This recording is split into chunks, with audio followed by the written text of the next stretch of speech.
like I've been running through some bullshit. Get you on it right there on the moon, bitch. And you're talking about your pain, I take a full sip. Best version of myself when I'm the culprit. Oh Lord, I'm an icon with the focus, I don't know how to be passive. Lucky that my purple stash has never seen famine. Had to start to renovate my old habits. If the money coming in, you see that everyone's happy. Fuck around right, she been upright on that shit, on the pipe. Fuck that, not my type. I just stood up in the fight. I don't wanna sound a light, but riding on the wall. You don't wanna stay bad, but your ass still poor. Versions of my mind playing pain, I double the dust. Should I pay the 4737 curse in the bus? Hiding true intent behind records like I expected. Power through confidence, breaking trust, that's a lesson. Honest, I could blow up on the billboard or the theater. Puck 200,000 on the dash, put my feet up. Seek what's mine if the cake don't fit. Make more money, I ain't never gon' quit. They plotted in my gun, now I'ma holler on my CD. She calling my phone, it's so silent, I'm busy. Bugging on the bullshit, I'm flooding out the riches. Way back to the whiteboard and ticked off the wish list. Back inside your head. Back inside your head. Affectionate, susceptible to ass right there. Faithful to the Lord, I plant my seed in the hair. Corrupted decisions made them real quick. I can't argue with them hips, are looking so thick. Oh Lord, honey, few motherfuckers, they testing on my patience. I take this shit from the second and you about to pay for it. Duck so I miss, why I double up the progress. Dust on my step as I bubble up the potion. Coming on this bitch and I'm becoming what I vision. Got to focus on position, paid attention in addition to the Lord. A couple labels, I am rolling with my angels. It's important that you listen to the boredom in the basement. Get up, the fuck up, the day to behold. Disasters, these rappers be taking control. Send them right to God and I'm running out of time. Imagine you passing on lyrics and soul. They plotted in my gun, now I'ma holler on my CD. She calling my phone, it's so silent, I'm busy. You bugging on the bullshit, I'm flooding out the rich shit. Went back to the whiteboard and ticked off the wish list. Back inside your head. Back inside your head. You think that I am the one to love you. You think that I am the one to love you. You think that I am the one to love you. You think that I am the one. They plotted in my gun, now I'ma holler on my CD. She calling my phone, it's so silent, I'm busy. Bugging on the bullshit, I'm flooding out the riches. Way back to the whiteboard and ticked off the wish list. Back inside your head. Back inside your head.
don't even really gotta listen to me or whatever I gotta say, but tell them they gotta pay. Ooh, she sweet for that honeybee, I might just pollinate. Want me a lot of cake, go, I want it on delay. I mix the B in column A. Sit back, watch me dominate, dominate, dominate. Watch me dominate.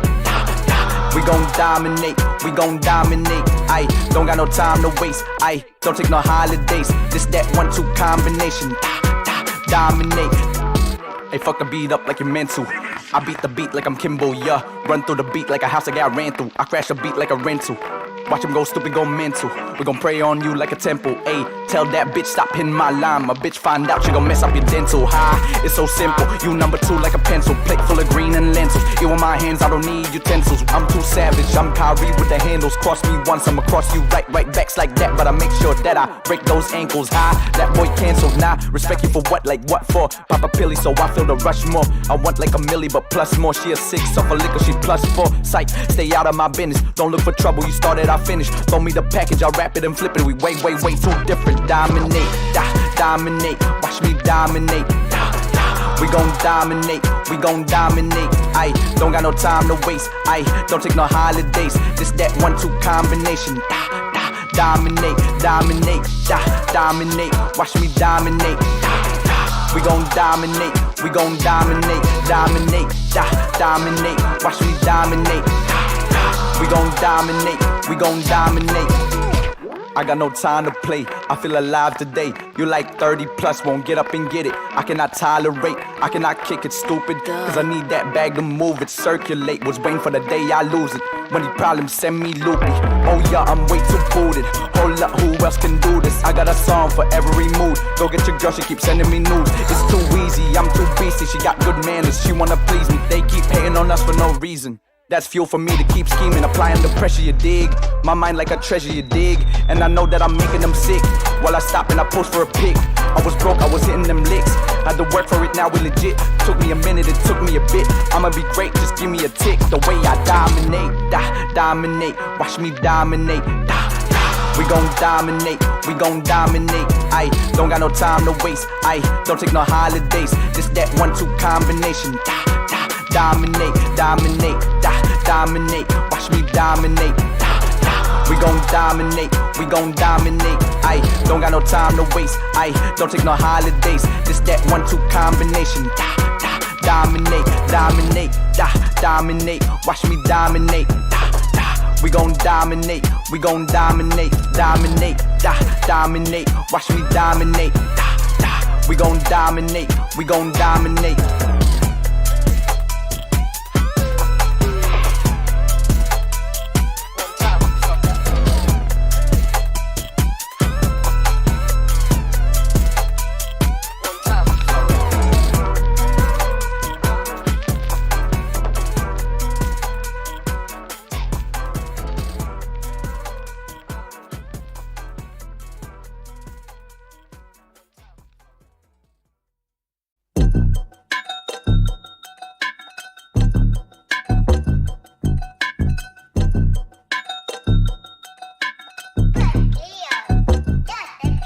I'm tryna eat, playing for keeps. I beat the beat, I leave it beneath. I leave him beneath, buried. The sauce, peri. The drip, Burberry. The whip, I skirt McLaren. This shit get very scary. I bag chase like Tom and Jerry. It's in my jeans, I'm Miri. Flow holy like miracles. +61 my area code. This shit so legendary. You rap imaginary. Walk in, I know they staring. I reload my secondary. It's very unnecessary. Y'all can't stand next to me. That bitch get X to me. Pop me some ecstasy. I'm gone off amphetamines. Switch up my strategy. This how it had to be. Ain't forget what y'all said to me. Say that direct to me. Get cut vasectomy. This shit so meant to be. I guess it's just my destiny. This shit so legendary. Nasty, unsanitary. I'm popping like acne. Watch me pop shit. Watch me pop shit. Pop flex, I walk stiff on my Robocop shit. Ayy, what's the difference? They just talk slick. Let them talk slick. Posted on my hawk shit. Unlocked like a lock. Watch me pop shit. Watch me pop shit. Pop flex, I walk stiff on my Robocop shit. Ayy, what's the difference? They just talk slick. Let them talk slick. Posted on my hawk shit, unlocked like a lockpick. Hop up in my starship, zoom, swagger cosmic. I'm lit off of 4 sips. I grip like some forceps. This gon' make your car tip, boom, make your car flip. Flexing how I walk stiff. Rigor mortis beneath buried. The sauce peri peri, the drip Burberry. The whip I skirt McLaren, I leave him beneath buried. The sauce peri peri, the drip Burberry. The whip I skirt McLaren. Little bitch, don't you compare me. I'm far from your ordinary. I'm cold as your Ben and Jerry. I'm about to tear down the barriers. Holy Jesus, Joseph and Mary. I'm really about to embarrass him. Whenever I listen to your shit, I need me a Claritin. I sneeze, I'm bullshit allergic. Keep on lying in your verses. What's the word? What's the verdict? Your fans all went and converted. You need to find you a purpose. That's all I got. Watch me pop shit, watch me pop shit. Pop, flex, I walk stiff on my Robocop shit. Ayy, what's the difference? They just talk slick. Let them talk slick. Posted on my hawk shit, unlocked like a lock. Watch me.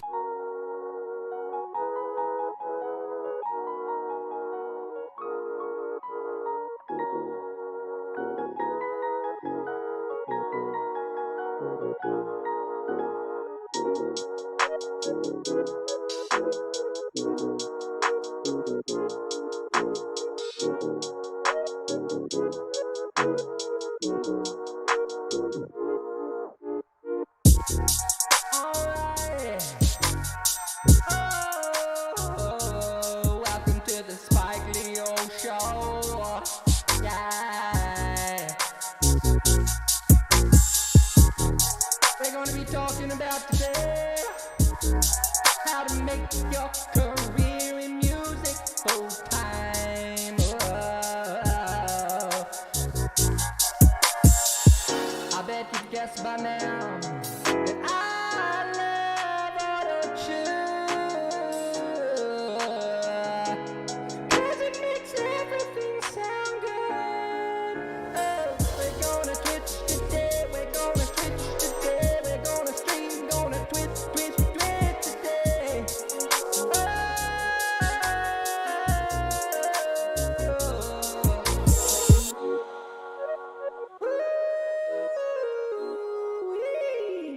Yo,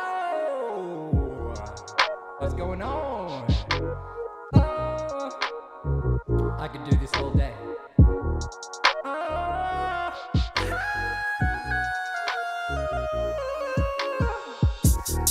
we don't wanna hear what happens if I turn the auto-tune off. No. Yo, how you doing? What's up? If you in the house, if you in the house, say what's up, what's up?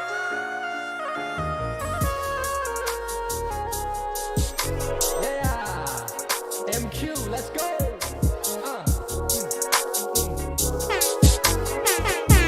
Yeah, that's what's up. Oh, it's a breakdown. It's a breakdown.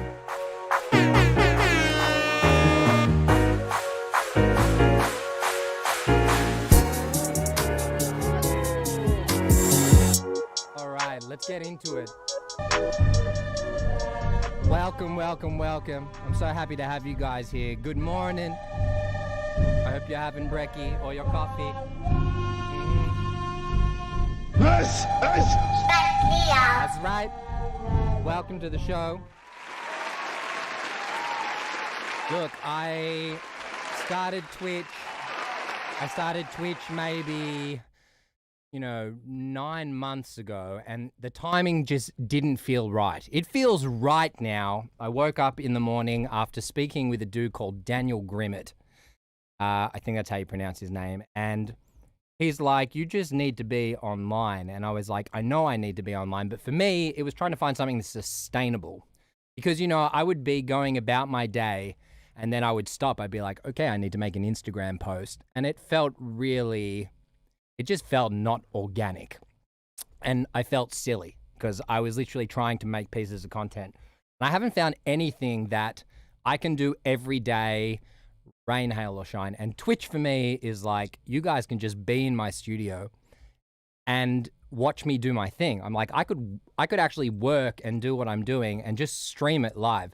And I've watched quite a few Twitches. I'm a huge fan of Superstaro. And I'm a huge fan of Decap. You know, they all entertain differently, but I really, really enjoy it. And for me, it's like I just felt I have something different to offer. You know, I guess it's like there's lots of people just kind of streaming, doing their thing, but how can I offer some value? How can I serve people? Instead of just like getting on and making a beat. Look, I'm still going to do that shit because I love it. But I want to be able to build a community around this. I want us to make beats together. I want us to stream together, and I want you guys to like jump on with me. I want you guys to send me shit. I really just want to collab. And 3 years ago, I started an event called Squad Sundays here in Melbourne, if you're in Melbourne. And for me, you know, as creatives, we spend so much time by ourselves and it gets lonely. You know, it's difficult. There's no one patting you on the back saying, hey, you're doing a really good job, which would be nice. So you need a lot of self-discipline and confidence. And I guess what I was lacking was I was like lacking the human touch in as normal way as that.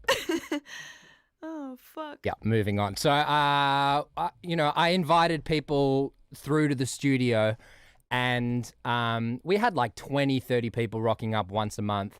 And it was awesome, but I was exhausted because, you know, basically I was running these events, setting up, you know, pizza, alcohol. I mean, it was dope. I love that stuff, but it was like limited to people in Melbourne. And I don't know why it hit me just recently, but I was like, I can make an international community here because I'm seeing these communities blow up and we're all, you know, through COVID right now, we're all dying for a little bit of love and attention and interaction with other people, you know, collaboration and all that kind of stuff.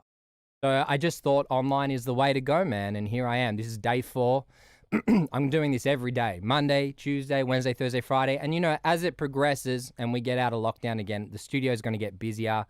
I'm hoping to like stream with clients in the studio so you can actually like see my process with clients in the studio. I haven't seen anyone do that, and I just think that's going to be crazy. But at this stage, you know, I got time. There's projects I'm doing, but I'm going to do them on Twitch. And I just think it's really good to document it and also to help you guys. So I really want you guys to interact. You know, the first few days, it's like 1 stream, 0 streams. You know, I'm really good at talking to myself. So I just, I want to pursue it, but I do want you guys to interact and to be involved and ask questions. There's no stupid questions. And I built everything from scratch. I didn't get a payout. Nobody, touch wood, died and I got $1 million or whatever it is. None of that. Like, I started from scratch and I had a dream. And I want you guys to know this. I don't know how old you are, but you can see by my gray hairs, I'm a very, very old man. Like, not making myself sound. Yeah, okay, so I'm not that old, but, you know, I started producing, which is old for starting production at 26, 27. That's pretty old, you know. I have people coming through to the studio for years. They're like 20 years old. They're like, late? Am I too late? I'm like, dude, I started at 27, you know, and I gave myself 6 months. I'm like, I got 6 months to make it because at the time I was reading The Secret. And, you know, I was just like, if you believe it, you can manifest it, which obviously didn't work because I was delusional and naive. But that's a beautiful thing. Being naive, I think, a little bit ignorant and not understanding. I just really believed, and I put a note on the fridge. In 6 months, Robert, what's up, my man? Thank you for the follow. And Dame Grizz, how you doing, brother? You know, I think I put on the fridge a note saying in 6 months I'm going to make it. I don't even know what the fuck that means. But I just had this idea that, you know, in 6 months I was going to be on stages around the world, which was absolutely delusional because I'd never produced a track in my life. But I just wanted it. So here I am 10 years later. Now, it's not going to take you 10 years. I want you to understand this. When I started, Ro, what's up? Yeah, you got to tell me what your names are because sometimes the nicknames don't help me. But yeah, Ro, how you doing? Anyway, I'm going to lose my tangent, but I think I was saying, yeah, I had no idea what I was doing. Literally no idea. And I was making tracks and they were terrible. They were terrible. Honestly, if I get the courage, I will share them with you. I'll give you the link and you can go listen to my first tracks ever 10 years ago. They were really shocking. Like there was nothing exciting about them. The songwriting was kitschy and corny and but you know, it's beautiful that I at least finished them and I uploaded them and I still listen to them from time to time and it's like a really good way for me to look back from where I've come from. So, you know, don't sit on songs. Release them. Release every week if you can. And we're going to get into this. I'm excited about sharing this stuff with you. So yeah, I mean, from there, I just started, I reached out to like 50 studios across Melbourne. Emails, like I get these emails every week as well. There's lots of thoughts coming in my head. So just if I miss something, type me a note, come back to it. But I was ignored. Like pretty much 98% of the time was ignored, and most of us get ignored. And I think, you know, the thing with writing emails and asking for mentorship or to be a part of something, the biggest mistake, and still every kid at school is doing the same thing. They're writing, can I get an internship or can I come? I want it. They're all telling you what they want, but they're not ever telling you what they can offer. And that's the biggest mistake. Like if you want to work with someone, you need to tell them what you can offer and what value you can bring. If that's, you know, for me, that was like, I'll pay you $100 for 15 minutes of your time to chat on a phone. That was all I could offer at the time. And it's got to be some form of value because there's like 100 people hitting up that person asking the same thing and it gets tiring. You know, I have people who hit me up who've never listened to anything I've done. So they'll hit me up, be like, oh yeah, I just want to get into a studio and blah, blah, blah. And it's like if someone hit me up and's like, Spike, I love this track that you produced. Sin Santos or this or this or that, or I was watching this on the stream, or I love your IG post. Like, it's not about rubbing the person's ego, but it's just showing that you actually have interest on what they do for a living, as opposed to just being like, I just need to get into a studio. And I made the same mistake. I was just like, I just want to get in and, you know, get experience. Needless to say, I didn't. And there was a long road ahead of me, but I was determined and really passionate. And I just wanted to do it. So I'm still here doing it. And I want to share like, you know, the stepping stones to how I did it. And I'm not going to necessarily share it all today. It's a lot of things, but I do want to go through like a bunch of points of what I would literally do if I lost everything in the studio today. And there's a lot of stuff here. And I've accumulated all the stuff in the studio literally through just like hustling and working shit jobs. And I was, you know, all this is paid for through music, but I was vacuuming floors at 6 a.m. for G-Star Raw back in the day. I was wetting my balls, stacking boxes in trucks. And, man, like, you know, I was working in a juvie prison, teaching music production to like, you know, kids who are in a juvie prison, in a jail from the ages of 11 to 17, 11 to 18, sometimes a little bit older. But, you know, I've done all these things. I've had all these experiences, which every day when I walk in the studio, I am super, super grateful. You know, it is the first thing when I open the door. I don't know if I should be swearing or not, but my first thought is fuck yeah. And I'm just have so much gratitude because I work so damn hard for it. So no matter what we talk about today, you cannot get away from the fact that it is going to be hard work, but it is the most rewarding thing. So what I say to students is, if you got a payout and you bought a studio like I have, or any big studio like Superstar or anyone else, it's you're not going to know what to do with it. You know what I mean? Like, it needs to be hard and take time. You need to save up for that $3,000 synth, because when you buy that synth, oh, you are going to love it like a child, and you're going to get to know it, and you're going to play with all its knobs and buttons, and you know, you're going to appreciate that piece of equipment, and you're not going to buy another piece of equipment, hopefully, until you know how to use that one. If you get thrown in the deep end with all these buttons and, you know, it looks exciting and you're like, oh my God, I had the same experience. I went to my friend's studio, Gerard Sadu. He's a great mix engineer and producer. He's part of a band called Strange Talk. And he had this awesome studio, and I walked in and I was like, oh, damn it. You know, it was like 9 years ago. And I was like, I would kill for something like this. He had a beautiful setup and synths and guitars, and you know, it took me that amount of time to get it, and I got it, but I just knew that I wanted that. Like, I want to build a spaceship. This is the spaceship. We're in the spaceship right now, but it took a long time. Love that fuck yeah feeling when waking up in my creative space.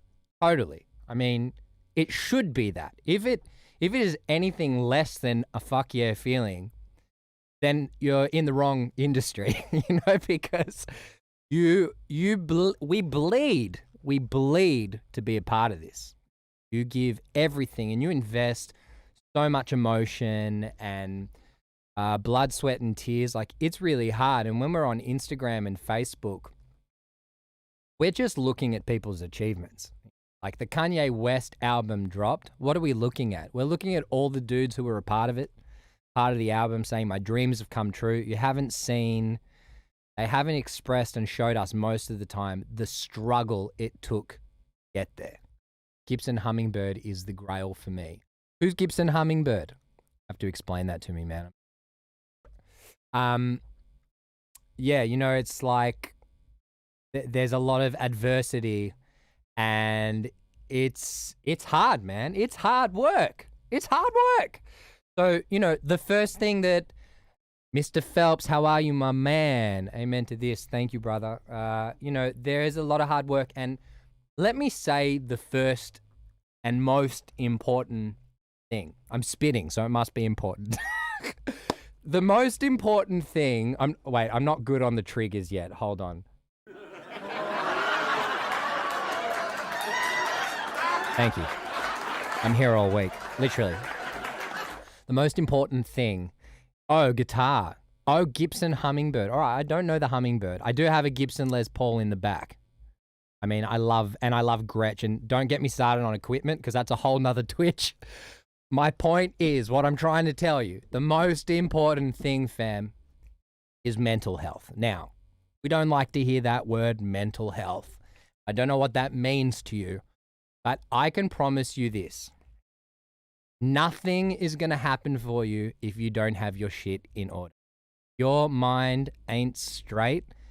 It's not going to happen.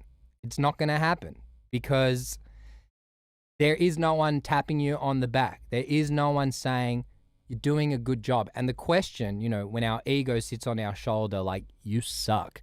And you know what? At the beginning, you do suck, and you just have to embrace. I did a YouTube video years ago when I was trying to be a YouTube star, called Embrace Your Shitness. And it is about accepting the fact that you suck. Because when you start, you have to suck. Now, I didn't embrace my shitness when I started because I thought I was fabulous, which is great. You know, if you have that Kanye, that was like ego and Kanye at the same time. If you have that Kanye ego where you're like, I'm the greatest, you know, I'm the best of all time, then that's amazing. You know, tunnel vision. You just go forward and you ignore the fact that you suck. Amazing. But if you're like most of us, your ego is going to be telling you your shit and beat you down, and it plays with your mental health. So I think it's like not being ashamed that you suck at what you do, and understanding that no one that has achieved any form of success or done anything monumental has not gone through severe adversity. You know, the cliches of we all have the same 24 hours in the day and all those things, they're true. We're all just human. There is no one better than you. I am not better than you at any of these things. I've just put in more time. You know, if you're looking at me and you're like, he's got a studio, he's doing this, he's made full time. I bled for this shit. I was like, I will not do anything else. Now, I got a family. I got kids. I got a wife. Like there was crazy pressure. I have to make this work. I have to feed a family. You know, during the time I was building my studio and building my business, both my wife's parents were dying. Okay, heavy. I know that's heavy, but I'm just giving you the facts. I just want you to know this is not sugar-coated. This is all real. My wife's parents were dying and she could not work, obviously, because she wanted to be with them. They're from overseas. Okay, I'm not telling you this for a sob story. I'm just telling you that like, this was do or die for me. Okay, and in between building my studio, I was working lots of jobs. For years, I was doing promo for like 2-3 years. I was like a team leader, handing out Nescafe coffee, handing out toothbrush. Would you like a toothbrush? Would you like a toothbrush? Free toothbrushes for everyone. It was, you have a toothbrush, you have a Colgate toothbrush. And, you know, people come back, they'd be like, can I get another toothbrush? I'd be like, dude, take as many toothbrushes as you want. But that was the reality. You know, I was hustling and look, I want to tell you something. Every time you're doing that job that you hate, okay, when you are at that job earning money, you're hating it. You need to have a little mantra. And for me, when I was vacuuming floors at 6 a.m. at G-Star Raw, selling jeans and t-shirts, I would say to myself when I opened the store at Westfield Doncaster Shopping Centre for those playing at home in Melbourne, I would be vacuuming, and firstly, the first thing that would come out of my mouth is "fuck this." That's the truth. And secondly, I would be saying to myself, "Just temporary." Temporary. I know there is a greater calling. This is temporary. I am not going to be doing this forever. Just to earn money, to pay rent, to pay bills. This shit is, bear with me. I am going to get to the steps that I would do if I am getting there. I'm just enjoying this tangent. I hope you are too. And pitch in if you have any questions or something's not clear. I'm just being real with you. So wife's parents were terminal. They both, like within a year and a half, died of cancer. It was, you know, the thing that's going to change you and make you have lots of gratitude and appreciation is two things. One, it's birth. And if you're a young man, I hope you don't experience that for a few years, or young lady. Or, you know, if that's your choice, then by all means, I'm not judging. And two, it's death. You know, some of us have to experience that earlier. Some of us experience it later. And what my genius wife taught me is it doesn't matter. It doesn't matter if the person's 80 or 90 years old. It doesn't matter if they're young. It doesn't matter if it feels fair or unfair. It hurts. It just hurts. And it's a profound experience because at that moment, nothing else matters and you realize what's important to do. And I realized how much gratitude I have for being alive, and every morning I wake up. I just got hit with this level of gratitude where I was like, I'm so grateful for being alive. I'm so grateful to be able to make music. That gratitude is going to serve you really well. It is. Being grateful every day. Because it's very easy for us to complain and get upset and not look at the big picture. Let's talk about COVID. Okay, COVID is a bitch. It is wrecking our lives as we know it. I don't know where you are in the world, but for us in Melbourne right now, this is like lockdown number 7. It's epic. And, you know, it plays with your mental health. I try to stay away from the news now because it doesn't serve me well. It doesn't serve me well creatively. It doesn't serve me well as a person who's fun to be around because it's all doom and gloom and it's, you know, it's just too heavy, man. It's heavy. So I just try to get away from that shit. And I was like, I just want to be in control of my mental health. What's going to happen is going to happen. And I can't change the situation, but I can change the way that I think about it and perceive it. That's That's pretty much all we have control of. We have control of how we perceive things and what we do with them. So, having said that, I have this theory. It's called my brick wall theory. And I call it the 3 stages of COVID. And we can relate this to anything that causes adversity. Okay, so first stage is the brick wall theory is sitting and staring at the brick wall. You're aware that there is a brick wall there. It is infuriating and very frustrating, and we can't get past it. Okay, that is the first stage of COVID lockdown or whatever. The second stage is trying to push the wall down, which I was in that stage for a long time. First stage, I was really upset and feeling really sorry for myself. Second stage, I was angry and I was trying to push the wall down, and it didn't work. A little bit of yeah, that was me in the brick wall, and obviously the brick wall wins. From there, you just accept it and you realize I can just walk around the brick wall, which is the brick wall's still there, but you just walk around it.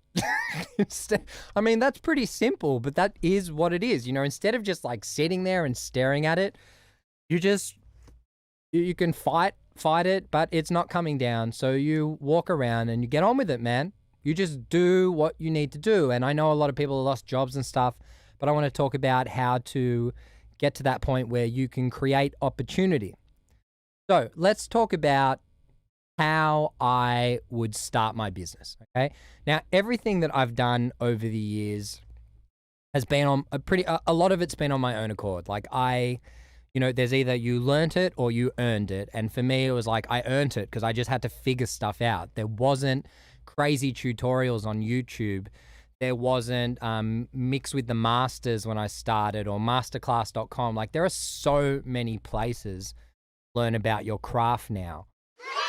Exactly. And it's crazy exciting. We're in like this innovative time where there is just, the market is saturated with different forms of education, and you can go through the rabbit hole of YouTube and try and find what you can. I remember someone told me, listen to Dave Pensado. And I was like, okay, who's this Dave Pensado fella? And it turns out he's an amazing mix engineer. And I did listen to Dave Pensado. The problem was I didn't have the vocab. I didn't understand what he was talking about. I was watching him. I'm like, I know I should be watching Dave Pensado, but I had absolutely no idea what he was talking about. So I watched him for a long time, and he was saying things like, the ratio, and if you move the threshold, then the compression does this. And if we go at 2K and we do a slight reduction and notch it at 10K, and I was like, I just have no bloody idea what Dave Pensado is talking about. I know I should understand. So, that...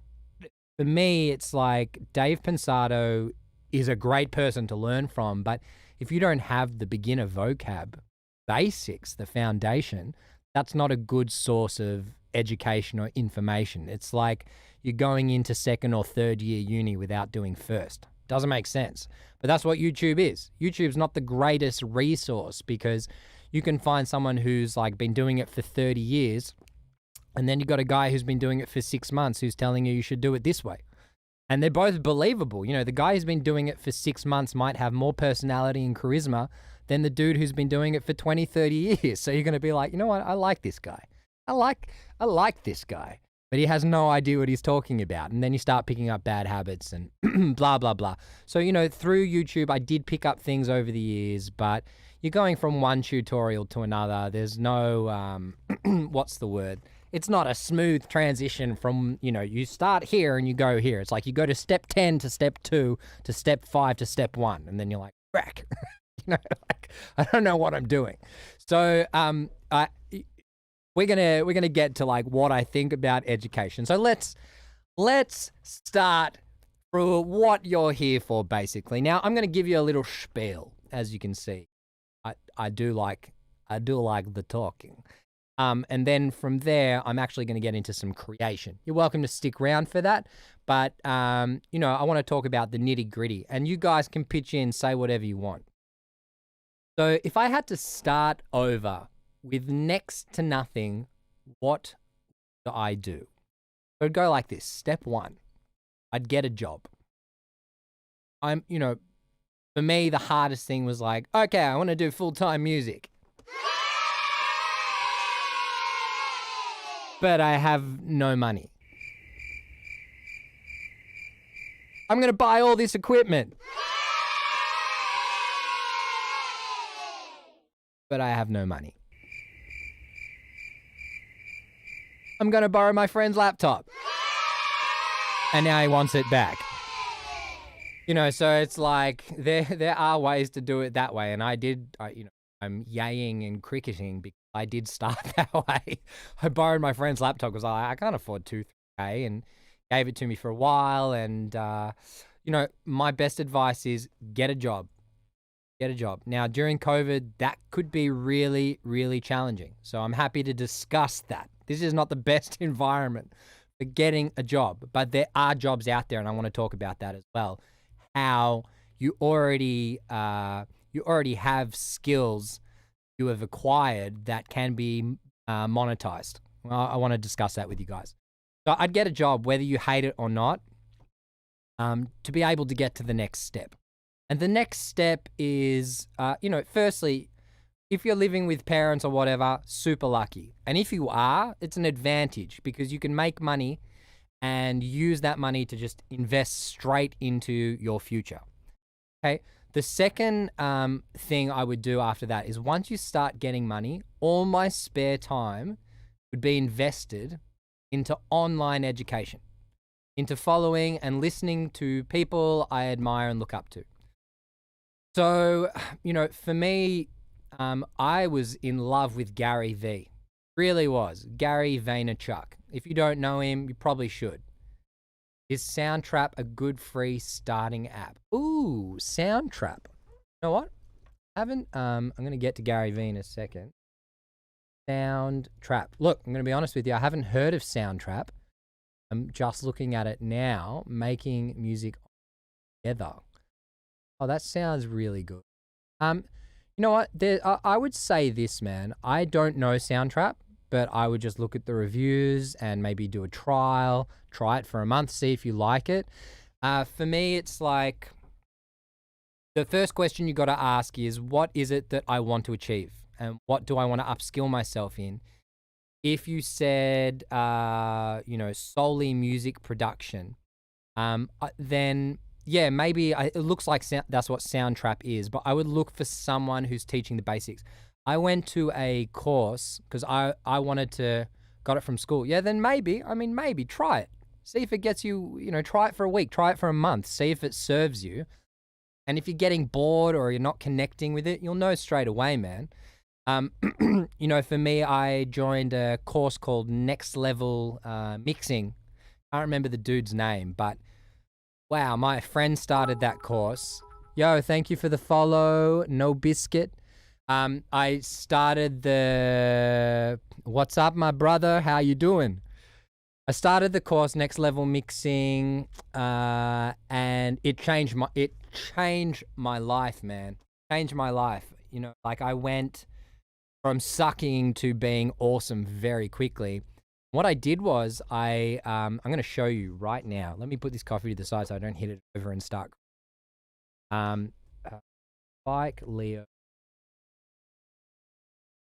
Wait, I'm mixing Bible, I call. Yes, here it is. Okay, check this. Change screens. That was Spike Leo sound effects there for you. So, I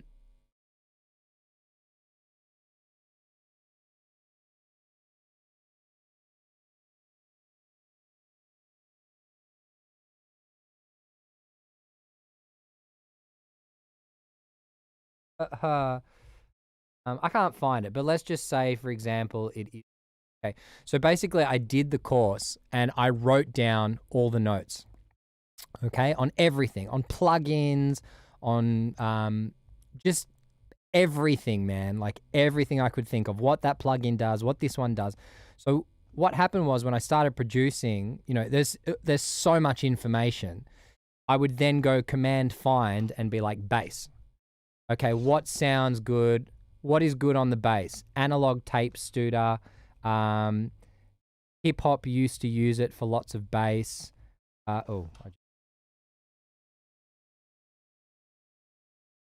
Compression, LA2A, shines on kicks and basses, can fatten them up. Tube Tech, 1B, LC, it's not LC. Tube Tech. Anyway, all my notes are here. And basically, I can just reference back to any notes from any course. Any course I do, whether it's mixed with the masters or anything online, I write all that shit down. Because you're not going to remember it. So you can come back to it and search it. And then when you're mixing, it's going to start getting into your head. You got to put the shit into practice. So even so let me get back to Gary Vaynerchuk. I was watching heaps of, every day I was watching Gary V for 6 months because I wanted to up my business. And Gary V, every second word is like, fuck, do this, man, and fucking just do it. And I was like, fuck yeah. You either hate Gary V or you love Gary V. And I love Gary V. I was just like, I really got into it and he motivated the shit out of me. And I'm like, I am going to make a business. And after 6 months, I kind of was recycling the same videos and I was like, okay, Gary, I get it. I stopped watching Gary V. I turned him off because you can watch too much information and be like, oh, I'm learning so much. But if you're not implementing it, it doesn't do anything. You got to put it into practice. Gary's like, do this. And he's always like, just do it. I'm like, shit, I need to do it. I get it. I know what he wants. I know what he's telling me now. I need to do it. Gary V is responsible for some of my business success because he just was the mentor I needed. He's just what he is trying to do for people is he's trying to get you amped and he wants his legacy to be like, Gary V helped me, man. And Gary V helped me. He did. He helped me, got me motivated. He gave me a kick up the ass. Much later on, I found a mentor called Jack the Bear, Tony Mance, the mastering engineer in Melbourne. Had a lot of success and built his own career. And, I had meetings with him. He took me on as a mentee. But look, I could not find a mentor when I started and it hurt because I really wanted someone to help me out. And he helped me, man, but he helped me many years into the game. And basically for him, where he comes in the story is like, I think I was 6-7 years in. I was having my first kid and my wife's like, it's fine, when you have clients come in, I'll just go for a walk to the park. And that's not gonna work because I plan on having a lot of clients. So you're gonna be at the park all day. But I was in a 2-bedroom apartment. I had my studio in there. I'd love if I could. I think I have some pictures on. Yeah, if you go to Instagram and look at my highlight reels, there's the studio. I think 2012. And you know what? I'm gonna show you. This was in my studio apartment. Where's IG? And I had a setup. Here we go, 2012.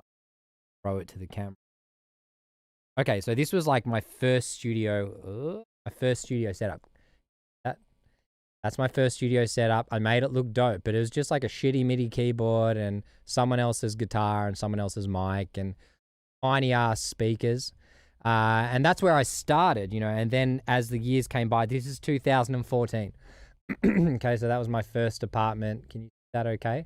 That was my first, you can see it on Instagram if you want to see it better. That was my first apartment with my wife. I got some, someone gutted their house and I got all this acoustic foam, which I was like, sweet. That synth at the top, the Virus TI, wasn't mine. I borrowed it. I bought myself some shitty laptop. I got those laptop screens up the top for free from my stepfather. I just hustled to get stuff. And then this is what I'm talking about now. This was the third studio setup. And you can see that I've totally decked out the walls. The walls are full of acoustic foam. Took me a long time to get to that point to figure out how to get it to stand up. But then that's when I started getting clients. What was that? 2016. That was 4 years in the game when I had the confidence to say, you know what? I feel like I kind of know what I'm doing now. And I did it by myself. There was no help or tutorials or any mentors or anything. So that was 2016. And I had this meeting with Tony Mance. And then you can see the progression after that. But I had this meeting and he's basically I said, this spot's come up at this place called the Avery Studio. It's this tiny room, which I'm in right now. Should I take it? Do it. What? He's like, do it. I'm like, yeah, but I got to pay rent twice.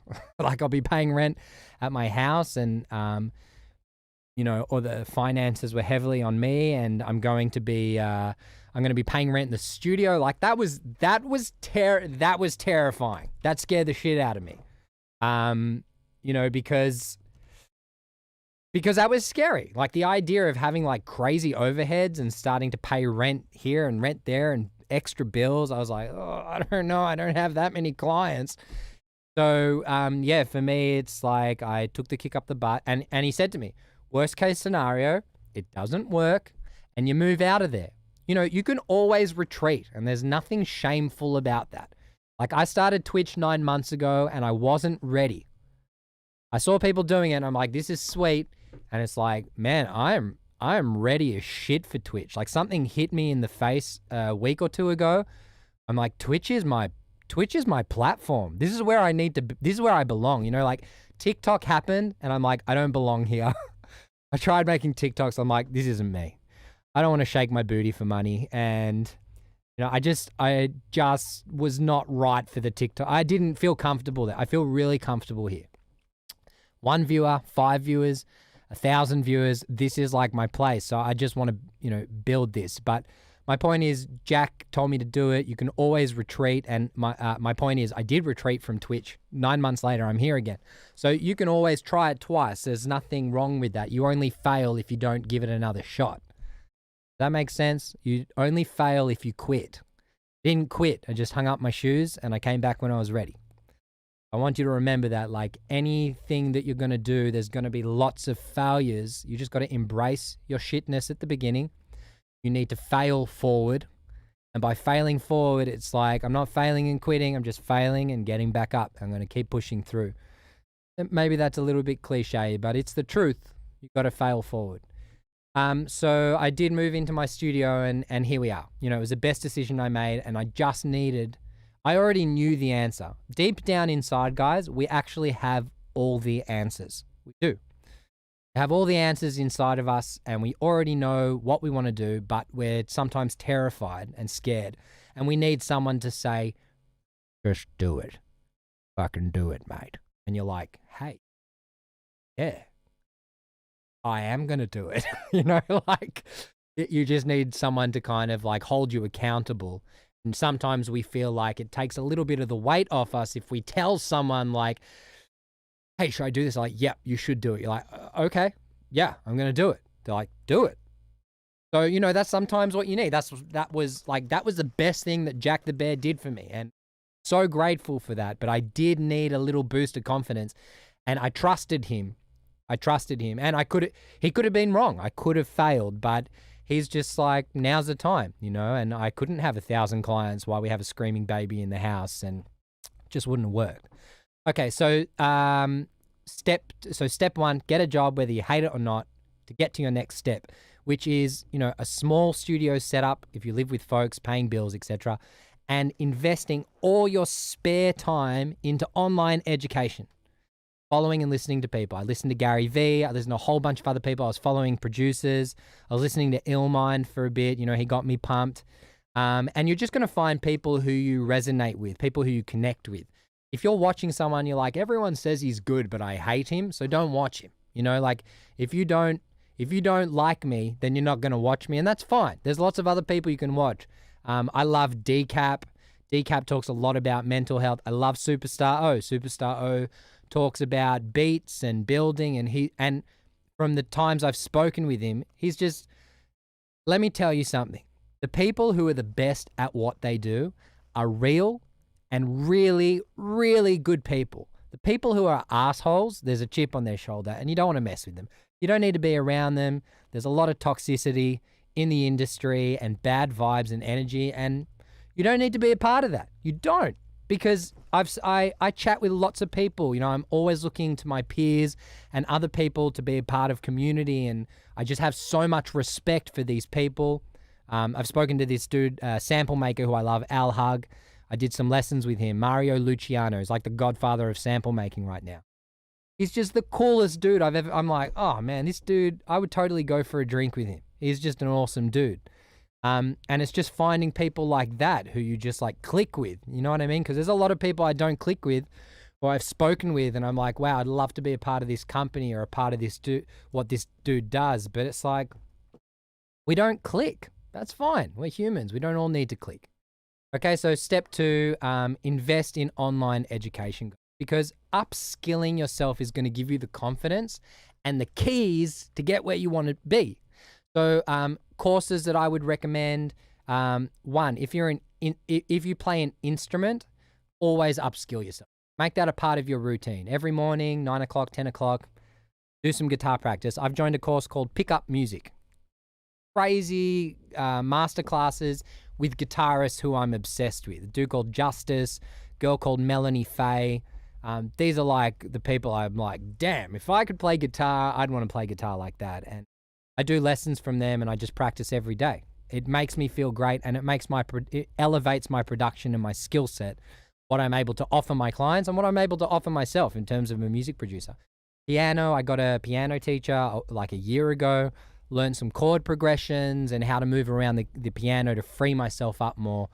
I learned my basic music theory, like circle of fifths, and all these things are like adding notches to your belt and they're going to make you money. Investing in yourself is the greatest thing you can possibly do. The greatest thing. It is. Investing in yourself. Invest in yourself. Okay? Because investing in yourself is going to give you such a big return, man. It's going to give you the confidence. You're going to embrace your shitness for a while and then you're going to get past it. You're going to be like, I'm dope. I'm killing this. Because you're learning from people who've been doing it for 20, 30 years. You know, and if you're not sure, find the courses. Try them for a week. Try them for a month. Some courses I did, I'm like, I can't do this. I hate this course. I don't connect with the person teaching it, you know? So it's just about, it's just about finding the ones you resonate with. For me, Pick Up Music, next level mixing, change my mixing ability. Mix with the masters. I did courses. I watched Timbaland. I love Jason Joshua, Dave Pensado. Mixed by Ali. Leslie. Oh God, I can't remember his name. But there's a whole bunch of guys on there, and you know, Mixed with the Masters was a bit more advanced. One of my idols, Timbaland. I watch masterclass.com. Man, for me to watch Timbaland in the studio, I was like, you know, a fat kid in a cake store. I was just so excited. I was so excited because I was just watching my hero, like who I've been following for 20 years, do his thing. It was crazy. So, you know, I would highly invest in those different platforms. And, you know, if you can't afford, say, Mix with the Masters, this is what I've done. I've joined 5 people together. I've paid it, put it under my account. We share the account. You know, it's like $40 each instead of 300 and whatever, between 5 and 6 people. So don't check my mathematics, okay? But, I bumped the table and my horn went off. Happens all the time. So, yeah, there's no excuse for not investing in yourself. And if you can't afford it, you can find people in community around what you're doing who will just be like, yeah, I'm down. Let's do it. So I would get on that. And if you're not sure about courses, you can ask me. But the quick answer is Google, search music production courses online. I'm not a fan of like SAE, I'm saying it out loud, JMC, all the university courses. They charge between 50 to 70K, I think over a 3-year period. Now, let me just tell you something. You're going to do it now. If you've done a course, by all means, God bless you. And I'm not judging you. But for me, it's just like, you know, it's a lot of money that you're going to have to pay back. And it's going to take you a while. Okay, step 3, once I feel confident in the first few steps, I would start beginner lessons. I would start, lessons in my chosen profession and always be one step ahead for each lesson. So I would literally take all the stuff that I've learned and you can start monetizing by actually teaching people the stuff that you've been learning. Okay, it can be beginner. So, you know, when I first started, I was teaching beginner piano lessons. I was teaching beginner guitar lessons. I was teaching beginner singing lessons, whatever could earn me $1. Those things actually started helping me to make money. And then from there, I would go to step 4, which is slowly build my clients. Keep upskilling as you're going. upskilling yourself, and expand ways to earn income. Okay, lessening your hours in the job that you hate. So I can expand on that more at a later date, but through the things that you love, which can be, starting by education or entertaining. At this stage, with COVID, education's probably the key. So you can start teaching people online, you can create a course, but it's a really great way to make some dollars while you start building yourself. And slowly over time, you're going to start building clients. Over 6 to 12 months, it starts to tip the scales. And this is, from your shit job that you hate, you start tipping the scales like this slowly, slowly, slowly, until you start building your music production career up. So you might start getting lessons, you might start doing songwriting. It depends what you want to achieve. Beat making, selling on an online store, it can be anything. And we can discuss all the ways that you would do this. But slowly you just start to tip the scales. So you're doing half of the job you hate, half of what you love. Until eventually, it's going to take time, but you're going to tip the scales so much that you're going to find yourself in full-time music. And from that point, you're going to say to yourself, okay, I'm doing full-time music. I'm teaching 40 students a week. I'm totally miserable because I don't want to be teaching 40 students a week. But, a bad day in the studio is better than the best day in a job that I hate. That's the reality. You know what I mean? Like if you're working in the studio full-time, you're there. And then it is about adjusting around the things that you actually want to be doing in the studio. So if you don't want to teach 20 students a week, you might want to teach 5 students a week and have 5 songwriting clients, or you might want to make 20 beats a week and have 10 students. I mean, it's anything that you want it to be, 100% anything you want it to be. And then from there, that's what I've said, once you make music full time, figure out what parts of what I'm doing I enjoy and what parts I don't. And then you double down on the things that you enjoy. So, and then slowly raising your pricing over time while you're still upskilling yourself. So I think this idea of upskilling yourself is really, really important. It's not something that we ever stop. I will never stop upskilling myself. I don't want to become complacent and become average and, get, fall behind in my industry. I want to be at the forefront and make sure that I'm killing it in what I'm doing. So I think upskilling is like from the beginning, the more I understood how important it is to invest in myself, I actually understood that that's the key. Upskilling and collaboration, man. You can collaborate with people, you're going to learn so much because you see what their strengths are, you learn from them. They'll have weaknesses as well and vice versa. And sharing that experience, whether it's online or together, is like one of the biggest foundations for me. Because when I started collaborating, I was like, damn, like I never thought about that. Like from one collab, I learned the importance of like adding some crash cymbals to release tension in the music. I mean, that's like that big, but it changed my production because I just kind of, it just changed the way that I think. And that's what collaboration does. A lot of people aren't into collabing, but because you just need to, you can just put it down, be like, look, I feel like I suck. This is what I'm good at. Let's try and collab and see what happens. No expectation. You don't need to collab to be like, hey, let's write a hit. Just collab because it's fun and you love making music. Take away the expectation. Woo! Damn. All right. I mean, that is my spiel. Tell me, guys, how do you feel about that? How do you feel? I feel like I dropped a couple of gems there. And I hope that like some of that resonates with you. What are you guys vibing? What are you feeling? Where are you at right now? Do you feel stuck? Do you feel, you're struggling in certain areas? I mean, tell me, share with me. I'd love to know. Just a little coffee there. What are you guys feeling? Like how do you navigate? Are you guys investing in self-education? Are you guys active music producers? Are you earning money from it yet? And if not, do you want to? I'd love to know. So here's some I don't actually have any thinking music. I need this is kind of my thinking music at the moment. You know what I'll do is I'll show what we did last session. Island Latin vibe. So this was the last sample that I made. Feel free to write and chat how you feel.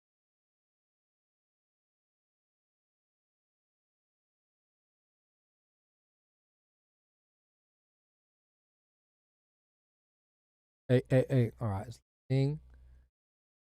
Let me run our sample. So basically what I want to do with these samples, I'm going to send them off to big producers. Hopefully they're going to flip it. Back.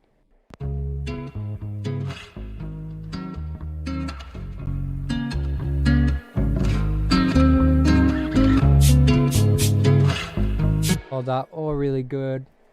I'm coming at it from a singer-songwriter perspective. I'm trying to grow as an acoustic artist. Cool, man. So what do you know, as an acoustic artist, are you making any money from it at the moment? And my question would be, what's the dream, man? What's the goal?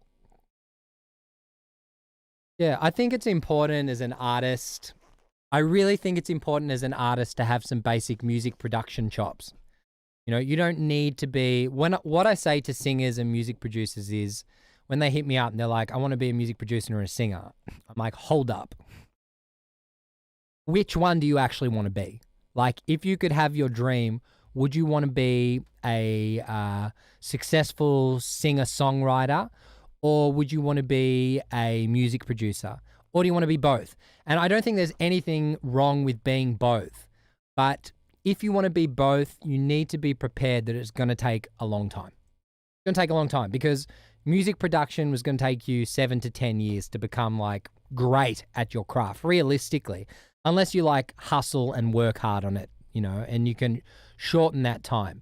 But I think, you know, as a singer-songwriter as well, it's like, well, if you're a singer-songwriter, you're probably playing guitar or piano, and then you're also singing and you're working on your songwriting skills and your vocals, you know, so it's already like a few major disciplines there that you need to be great at. You have to work on your vocal skills.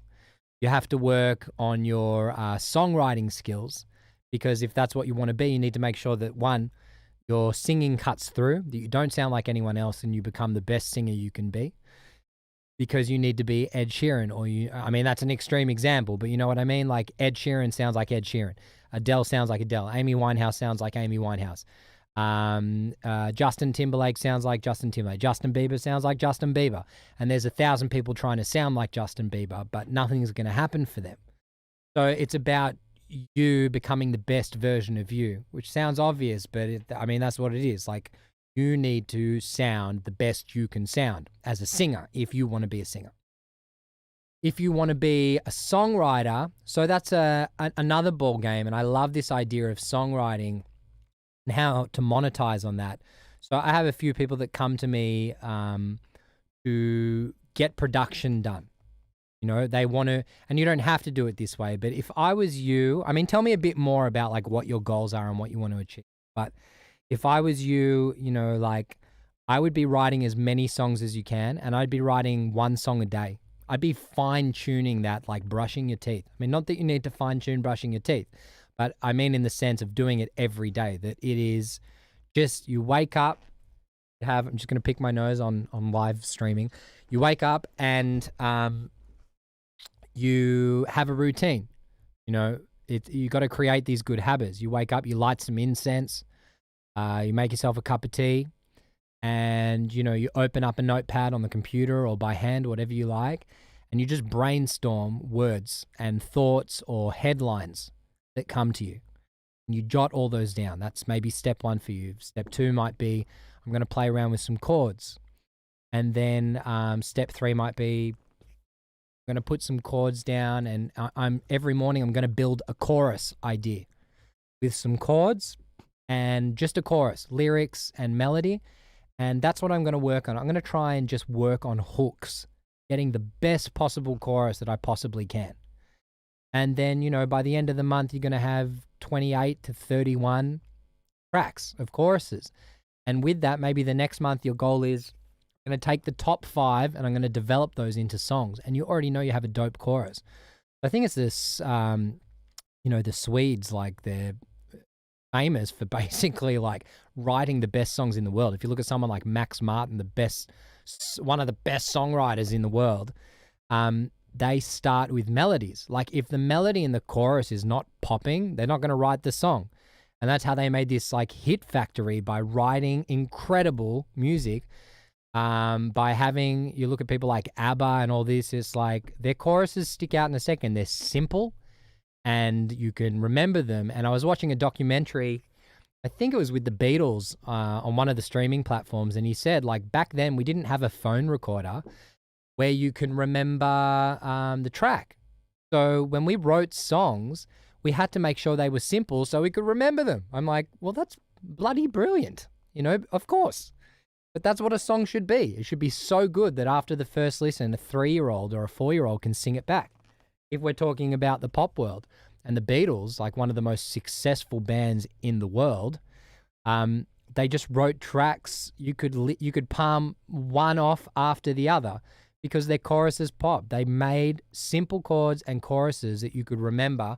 So when they got to the studio, they could record them because they couldn't record them any other way. They had to literally remember the song that they just wrote a few hours ago or whatever.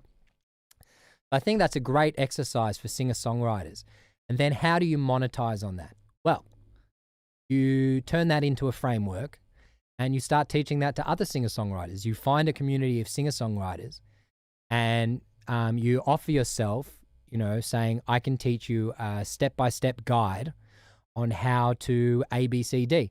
And for me, it's like, okay, your guitar playing sucks. Go to pickupmusic.com.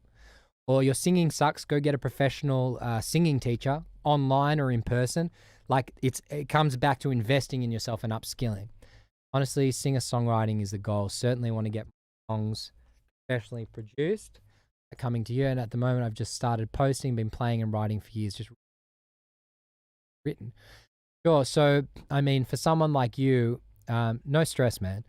For someone like you, it's like, do you want to be the artist or do you want to pitch your songs to artists? There's a girl who I work with who is absolutely lovely. Her name is Emma Yeager, and she's about my age, and she works a corporate job. She's like, Spike, I want to be a singer-songwriter. We've been working together, and I'm not saying that this is the path. This is just one of the paths. And she comes to me, and we produce songs, and she writes all the top lines and the lyrics, and we work together to write songs. So again, collaborating, like finding people who don't have your skill set. So if you're a singer-songwriter, I'd be searching for people, and once I build this community, they're all going to be there, man. I'd be searching for people who produce music, who are just music producers, and you could send them chords and lyric ideas, and then they're going to help build the song, and you can do it together online. That would be pretty epic, and then you're slowly building a catalog. Like, you need a catalog. If you're going to send it out to people, you need a catalog where you can say, hey, this is what I do, and then you start sending it to publishers. There's a publisher called Native Tongue in Melbourne. You can send it to Sony Music or Universal, or try and make contacts there. At the end of the day, your network is your net worth. So you need to find ways to, while you're doing what you're doing, to find connections and build friendships. Can't build friendships by asking for something. You got to build friendships by offering value. So you need to think in the early stages, what value can you actually offer that person? Might be, hey, can we meet for lunch? I'd love to take you out for lunch. Can I, what's your address? I'd love to send you a bottle of wine for your time. Can I pay you $100 for like 20 minutes on the phone? I just wanted to get some advice. Money talks, because, you can say, hey, can we chat on the phone? They'll be like, who's this? I don't have time for this shit. And then on the other side, you might be like, hey, I'll offer you $100. And they'll be like, okay. I mean, he doesn't seem like a time waster, and if he is, at least I made $100. You know what I mean? Like, money talks, and if that gets you in the door, and then they're like, once they talk to you, they're like, hey, this dude's all right. That's for me. Like, when I want to speak to someone, I'll offer them $100 USD, and I'll be like, I know if I can get a foot in the door, they're going to see that I'm not crazy. I'm crazy in certain ways, but hopefully they're going to say I'm not crazy. And, they'll give me the time of day, and I can try and think of ways, how can I offer this person value? Sometimes it's like, pay him $100. If we connect, I'll be like, dude, What's your address? I want to send you something to say thank you. You know, I just want to go out of my way to offer something a little bit extra that other people won't. How can I go out of my way to serve that person and offer value? I hope that kind of answers your questions, but I would start a routine, write the songs daily. Correct. You have, say, okay, you have 50 written songs, and you're like, these are my top 10. I want to get these produced professionally. So then the question is this: can you afford to hire a producer? And if you can't, you then need to find someone to collab with who's like, I love these songs and I believe in them. Let's collab together and let's build them up. Because they might be at the same stage as you and they're like, I just want to get the experience. And lots of people out there who would just be like, man, you've written full songs. I would love to produce these. And then it's about discussing, how do you want to get them produced? Do you want it to sound like The Weeknd? Do you want it to be like an Ed Sheeran song? What are the textures? What are the sonics? What are the sounds? But that's more like the producer's job. Great for you to think about those things. But that's something that a producer should know or be working on. So I think like building a catalog, and then if you do want to be the artist, the question is like, okay, firstly, do your songs, are they amazing? Because there's a lot of good songs. If there's 40 to 50,000 songs released every day, which is the reality, are my songs good like the other 90%? Or are they amazing like that 5 to 10% of songs on Spotify or the other digital platforms? Because that's what they got to get to. And the only way to get to amazing, man, is to make 1,000 songs. 10,000 hours. Make 1,000 songs.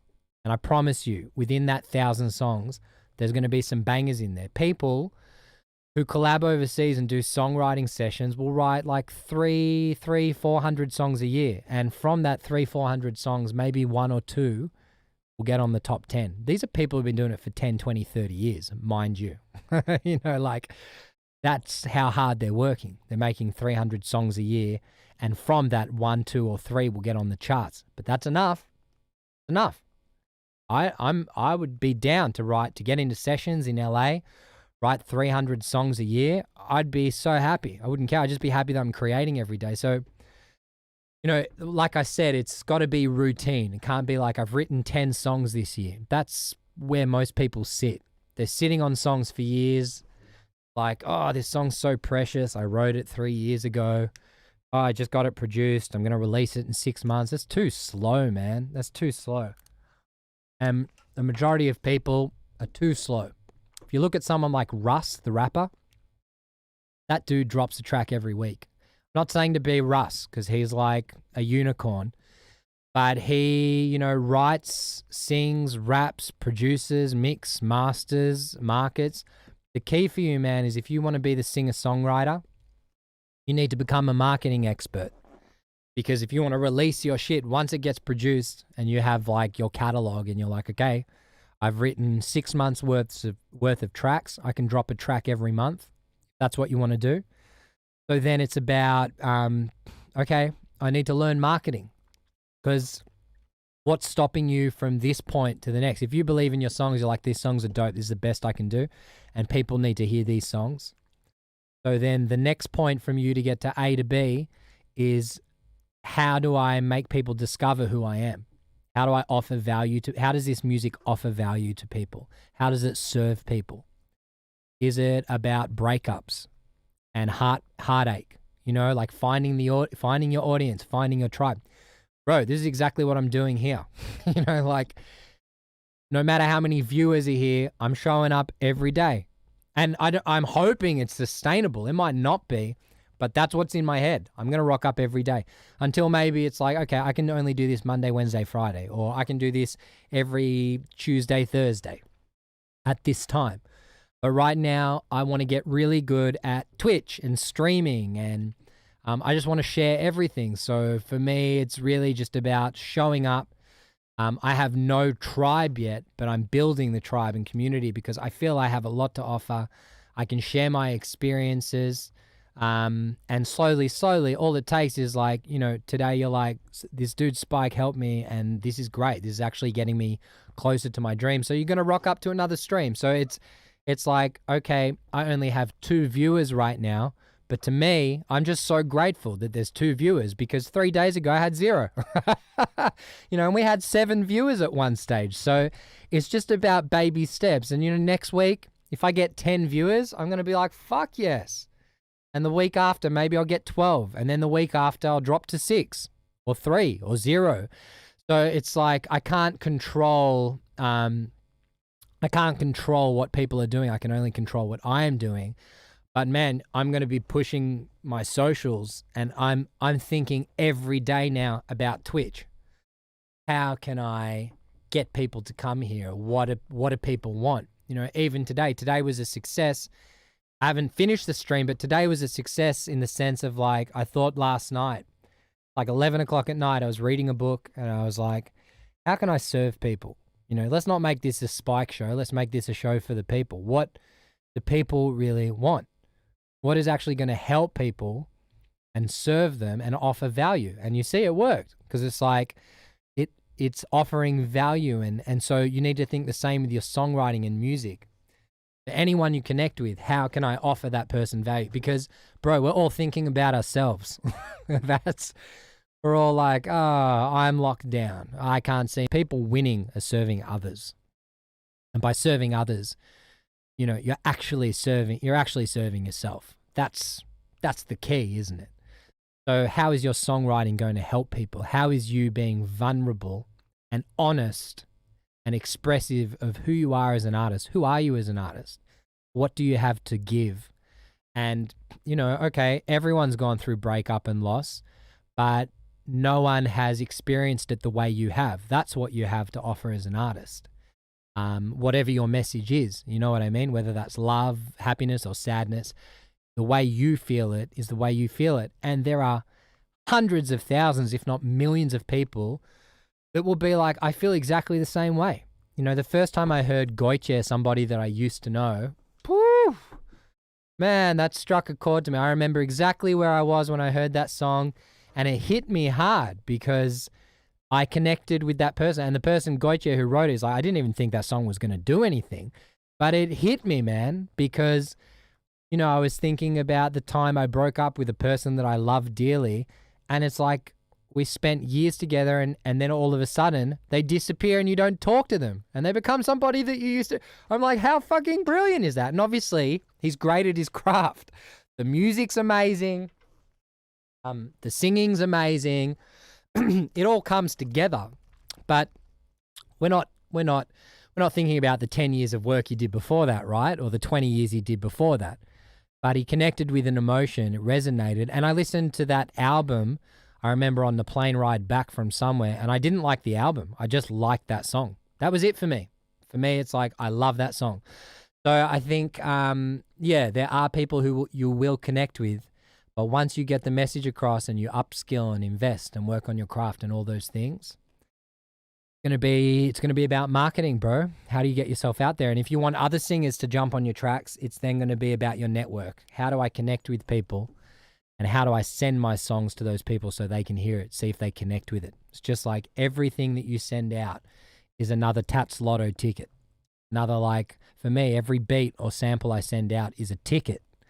And if the right person takes a ticket, then you're going to win. And maybe, if you send out 10 tickets a year, I mean, what's the chances? If you send out 100 tickets a year, woo, you're increasing your odds. So, I mean, for me, that's the answer. Make as much as you can. Quantity, and obviously it's got to be of quality, but quality will only come when we invest in ourselves and spend time on our craft. So work on your craft every day. Don't be ashamed to do courses. Don't be ashamed to work a shit job to fund your career and investing in yourself so you become the best you can be. There's a book for songwriting by Robin Frederick called Songwriting Hits or something. How to write songwriting pop hits. And, I read that. I read a book on lyrics. It's like, when I started producing music, man, I was reading Sound on Sound magazine and Future Music magazine. I subscribed for I think 16 months, and I read those 2 magazines front to back religiously every month because I was like, I just wanted to absorb information. So I get the information, invest in yourself, learn, work on your craft. If you can like break it down, because it sounds overwhelming, but it's not. You can break it down and have the routine every day. And if you have a day off and you have a shit day, like make sure you take days off. Saturday, I'm not doing it. Sunday, I'm not doing it. Both Saturday, Sunday, I'm not doing anything music. And, one Sunday you'll be like, oh, I'm really feeling like I need to do music. So do it. Like listen to yourself. Don't, like I said at the beginning, don't try and keep pushing the brick wall down. If there's a brick wall there, you can sit and stare at it, feel sorry. You can try and push it down or just walk around it. And just be like, okay, I know it's there. I'm just going to leave it alone for today. You know what I mean? On the good days, creating is easy. On the bad days, sometimes you got to push through. Sometimes you got to take a break. Got to listen to yourself. And the mental health thing is a winner, because that's like, in a great state of mind, you're going to feel good creatively. That's my 2 bobs, bro. I hope that was helpful for you. And, feel free to hit me up. Hit me up on Discord. With how your progress is going. I'd love to hear from you, like what routines you set for yourself, whether it's every morning, because that's the beginning of you getting to success. That is actually how you're going to become successful. Person who does rinse and repeat, wake up every morning. I would actually, you know what, bro? Let's do something. Let's call it now. And this is totally if you're cool with it, because I know it can be scary, but give yourself, if you've already got a list of stuff, then send me. But let's say, give yourself a routine, give yourself 2 to 4 weeks. Every morning, wake up, write me a chorus and some chords. And then from that, send me your top 3. Your top 3 that you're like, this is a banger, or your top 5. You can send it through. And you know what? We can play it on Twitch. By that stage, the community is going to be building. And we can play with it. We can like play with it live. I can flip it, turn it into a beat. Maybe I'll make it into a song if I love it. Like we can do whatever, man. I just want to build the community here, get the community involved. If you're like a singer-songwriter and you feel comfortable to share your stuff online, like now it's a good time because there's a small audience. As the audience gets bigger, it might be a bit more scary. But like, let's collab and let's do it on here, And then if there's a stage where you're like, okay, I want to take this serious, and we're out of lockdown, then by all means, come in the studio. On one side, need to make sure if we do collab, I'm the right producer for you, depending what your style is. But regardless, like, let's just play on Twitch, man. Let's like create the communication. Let me hear your work. I want people to send me stuff, and I want to hear where you guys are at. Whether it's beats, whether it's, chords, whatever your expertise are. And I'm going to keep trying to help you guys learn, like, how you can make money off this. Because, guys, there is a lot of money online. There is a lot of money to earn online. It's serious. And you just got to try and tap in. Yeah, man, I'm down. So, yeah, that's kind of like, I've been chatting for a while. How long have I been chatting? I'm not even sure I want to see. I've been chatting for a while. Where's the amount of time? Oh, yeah, I've been chatting for an hour and a half. About an hour and 20 minutes, hour and 15. So, we're going to get into making some music now. I want to make a sample. And we're just going to start the sample. And then, I got all these beautiful instruments behind me. Where is the door? Oh, video. Yes. Oh, that's what we're going to look like. Oh, got this one and we got this one. A little bit bigger. Nice. So this was the sample that I made last time. I'm just going to run this sample and run to take a pee.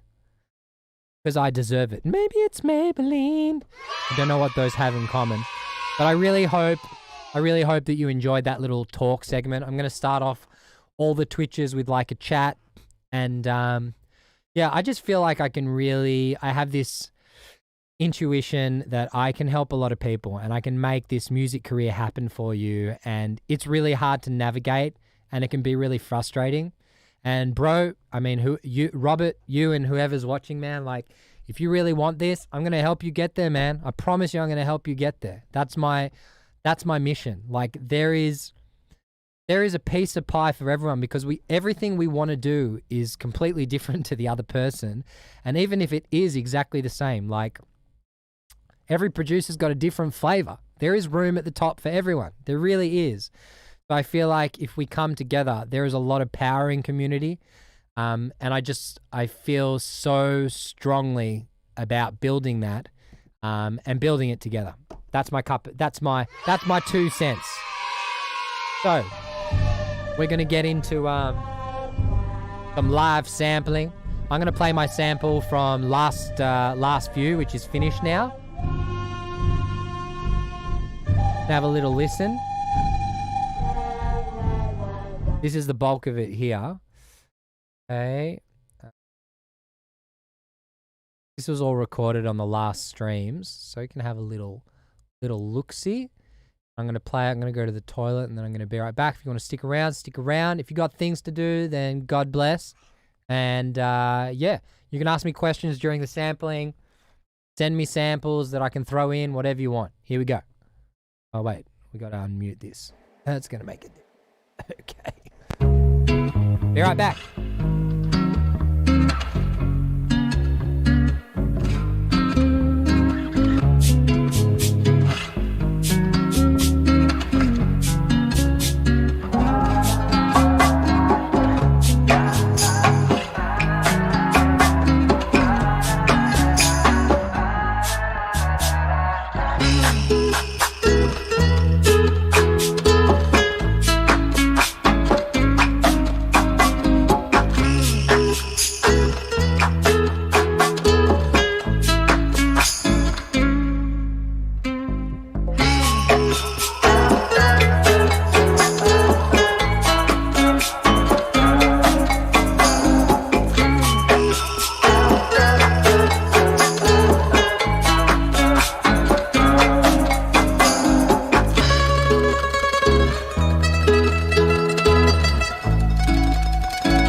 dokie. So.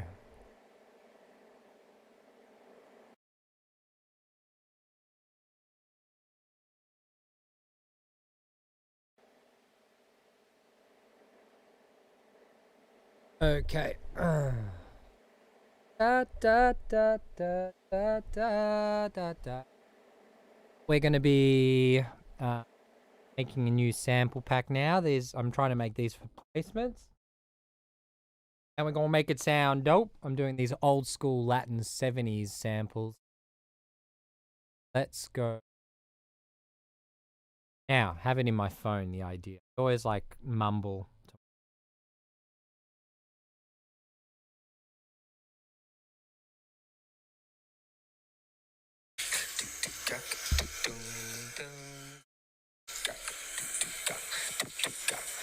Dun, dun, dun. That's the idea. How crazy is that?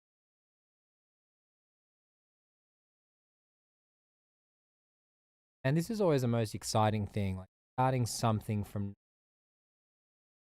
terrifying. It's like a blank canvas.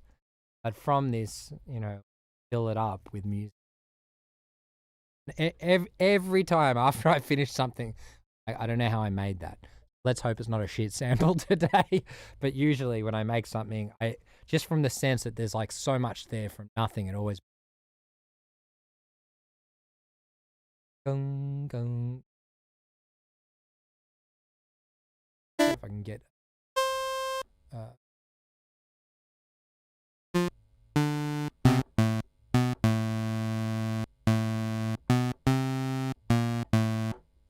Ironically, in. Huh?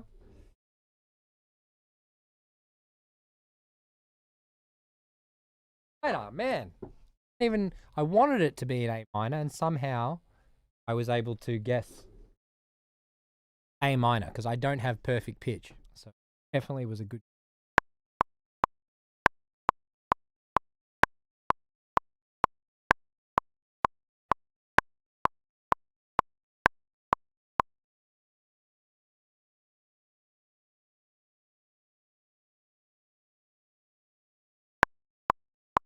Oh, you can't.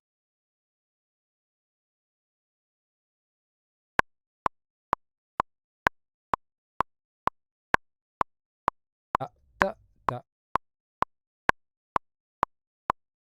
Oh, you're getting. Gana.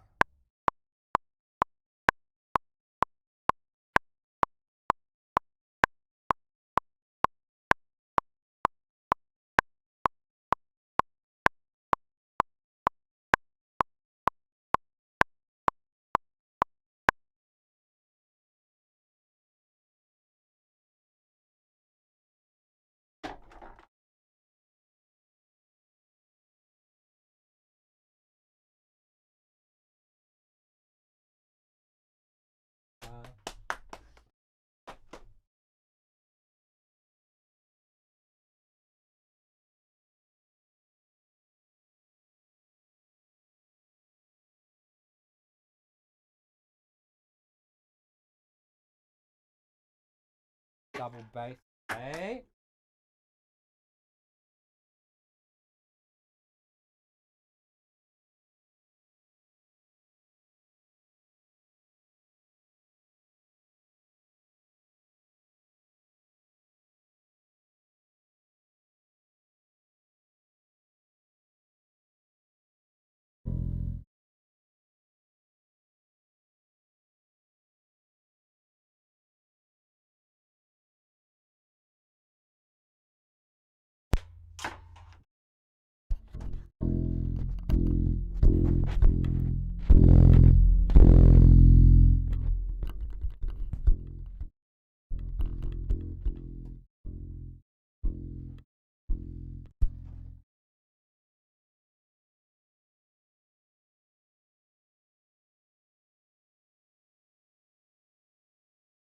Oh.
Right, I'm just gonna do.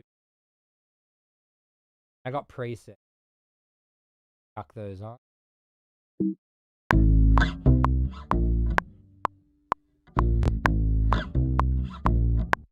I want some I want it to be like really a lot of space.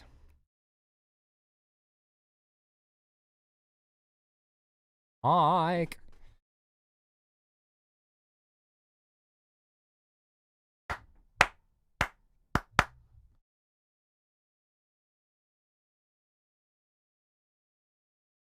Yeah.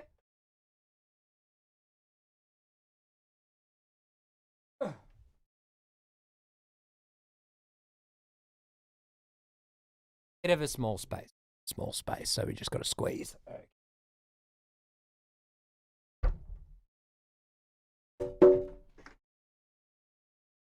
Pass.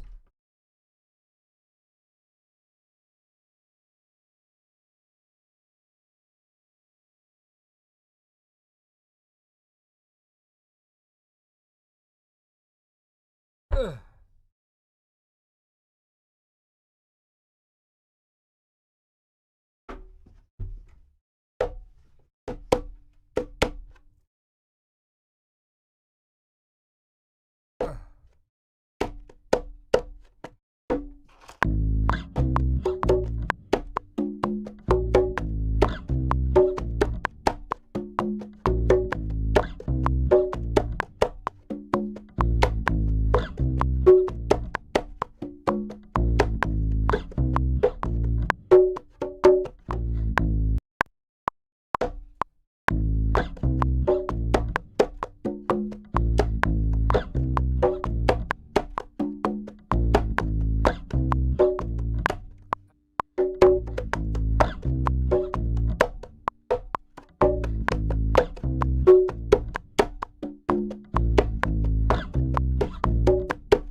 Nah.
Oh, you got so many instruments. Crazy. Many years of collecting, my man.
Yo, who's in the room?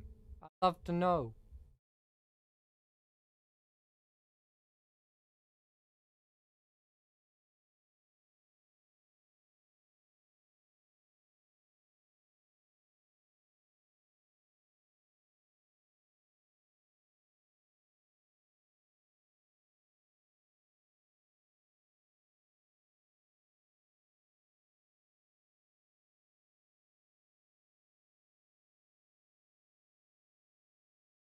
I had it in my phone.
Ah.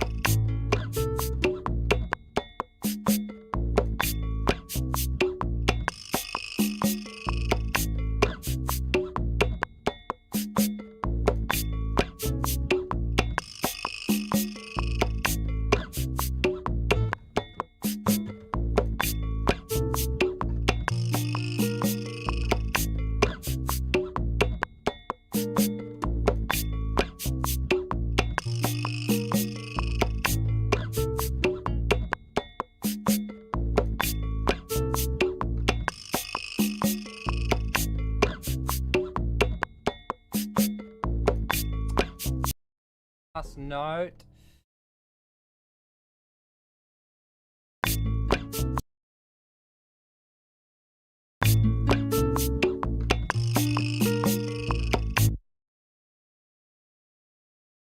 I'll watch this. Hey man, I dropped some gems at the start of that stream, my brother. Yeah, you can watch it later, man.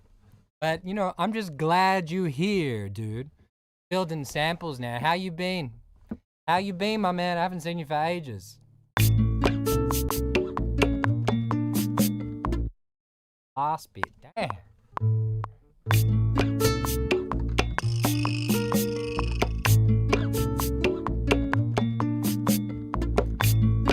Got it now. Andy, how you doing, man? 1-1.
Right, lucky to have a day job most days.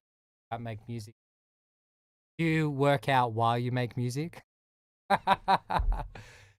Doing push-ups and rapping? I can see you doing push-ups and rapping. And writing lyrics. Oh! Hey, the guitar's excited about that. Doing push-ups and rapping while writing with one hand, yeah? Happy to put it out there. Hey, and I'm just, I'm going to live on Twitch now. My new home. Nice. Yeah, I'm living on Twitch and, I'm making samples and trying to send these samples off to get pitched for, like, hip-hop tracks. I reckon once all the samples are finished, I got to do another 5 or 4. So this is another one that I'm making now. I reckon once they're finished, I'm going to flip them live on Twitch, just for the fun of it. But yeah, I'm just sending them out to producers and just starting to try and get some placements overseas and stuff like that, bro. But yeah, I'm just trying to help people with their careers on Twitch. And, this morning we were just chatting about like different steps to make music full time and stuff like that. So yeah, I mean, we just want to have a party in here, bro. And I just want to kind of build community, and I'm going to push everyone towards Twitch and the Discord chat that we have going. I just want people collabing. I basically want like an international Squad Sunday with shitloads of people. So we had like 8 viewers this morning, which is great for day 4. Day 1, we had 0. Day 2, I think we had 1 or 2. Day 3, the same. So like, it's going to slowly build, but humble beginnings always, man. I just feel like I got a lot to share and offer, and, we can't do Squad Sundays anymore. And that stuff takes a lot of preparation. So I was like, you know what? I'll just do this for free. People can order their own pizza and alcohol. I mean, hopefully not at 10 in the morning. But, I just want to build the community on an international scale and just get a bit of a vibe happening, and we'll just build the Twitch stream from there. But this morning I dropped a bunch.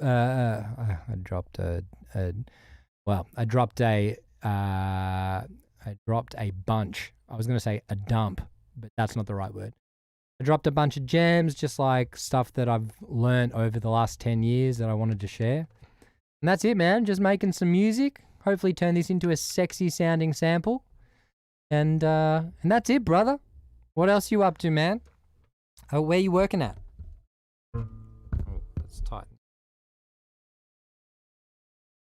I'll record this while you...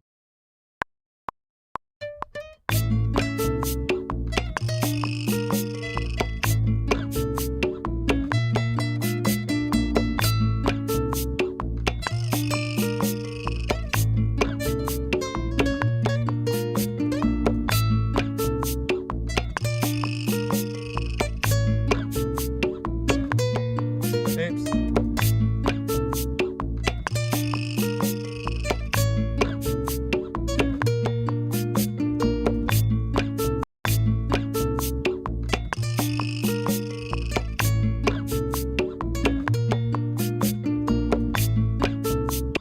was a bit funny.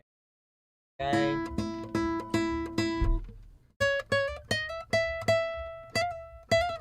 That's better.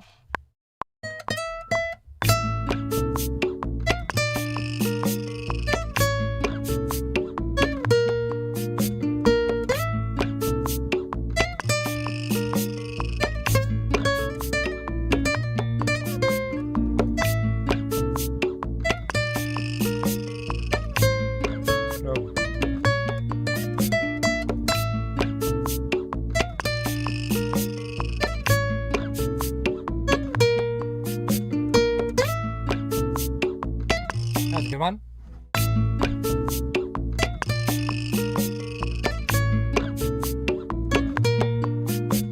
Kind of.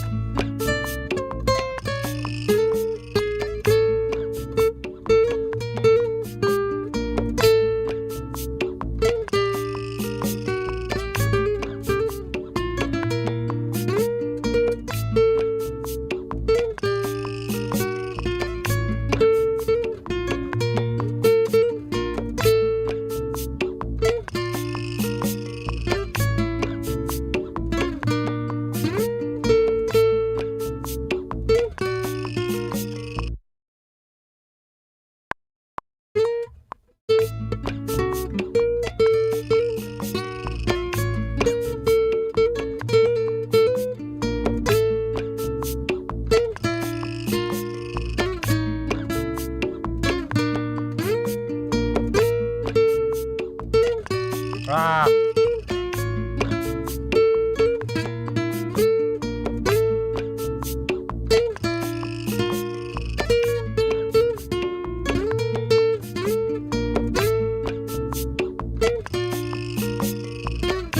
Ah.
Vibe, yeah, man. Imagine a hip hop beat.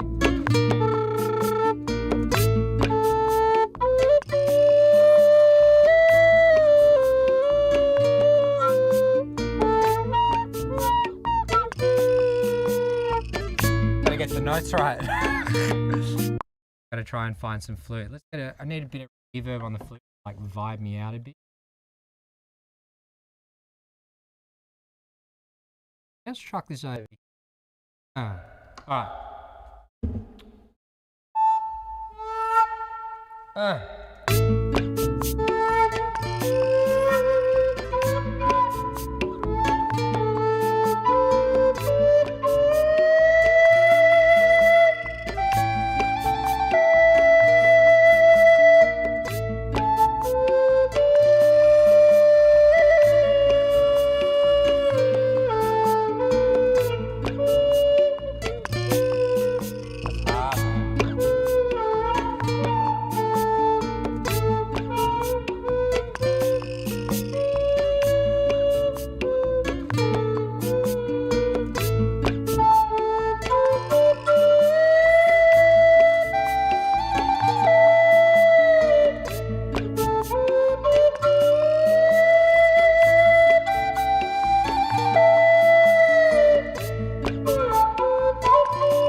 Let's just record some shit, man.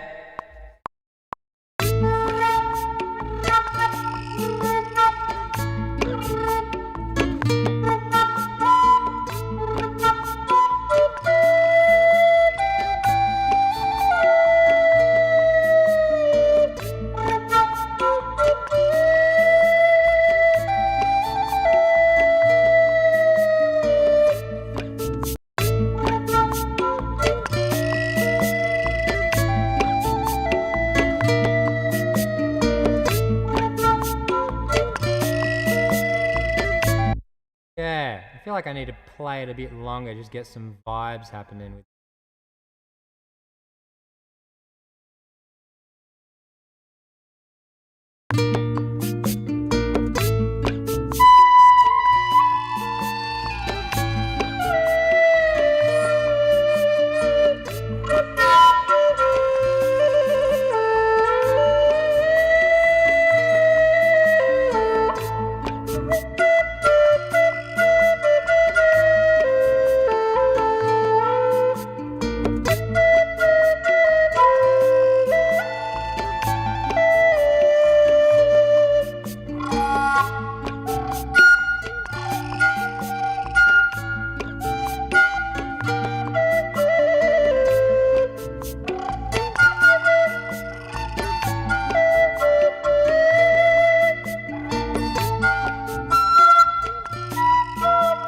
Lots of great notes.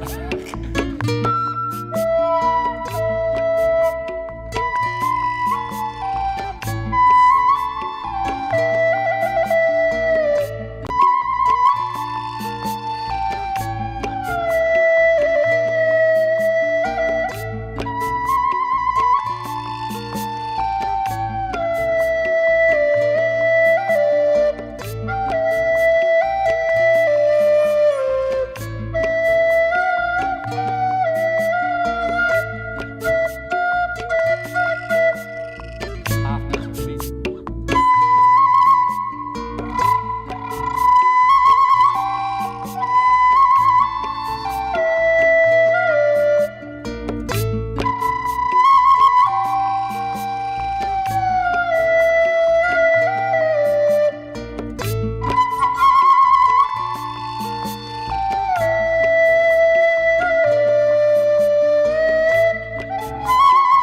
There you go.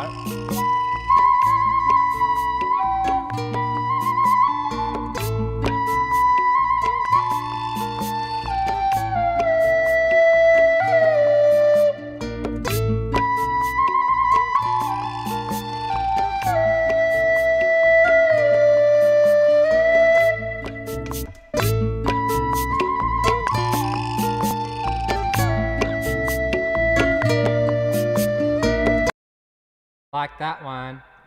Like the first one.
that. I think just a higher one, but I like that guitar.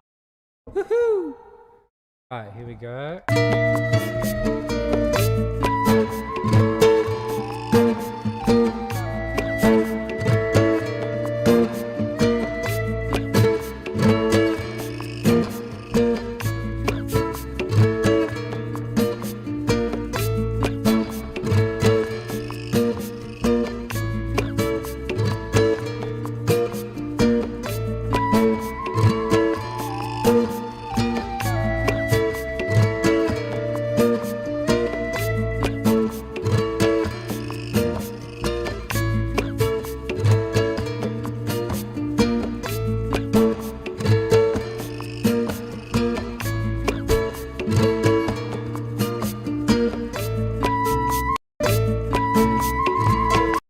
Yes.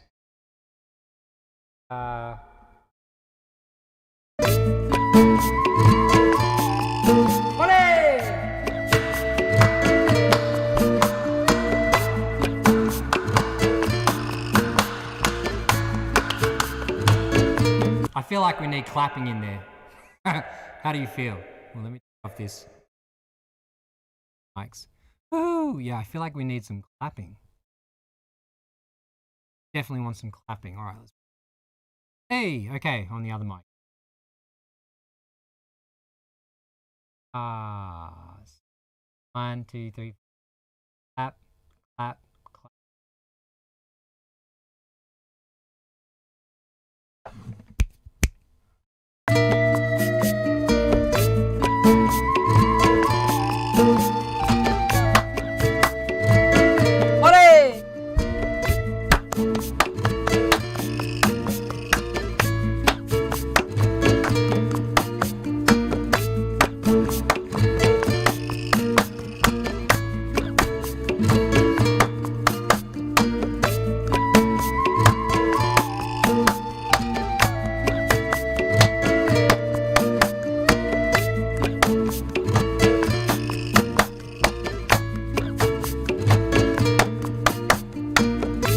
Yeah, I will do that. I'm going to do that. We're going to arrange it. We're going to arrange it after, but I'm just going to fill it up with ideas.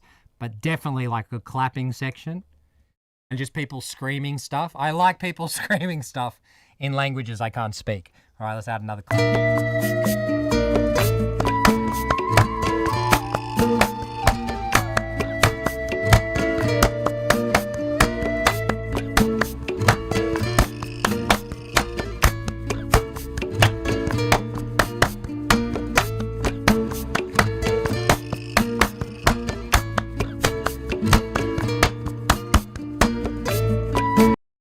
Yes! That's hot. All right. Claps.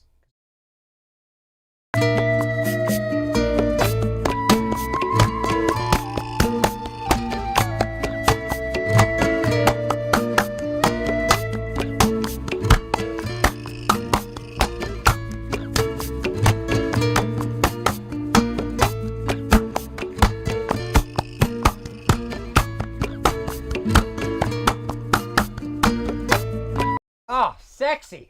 Oh, I love those claps. Yes. Ole!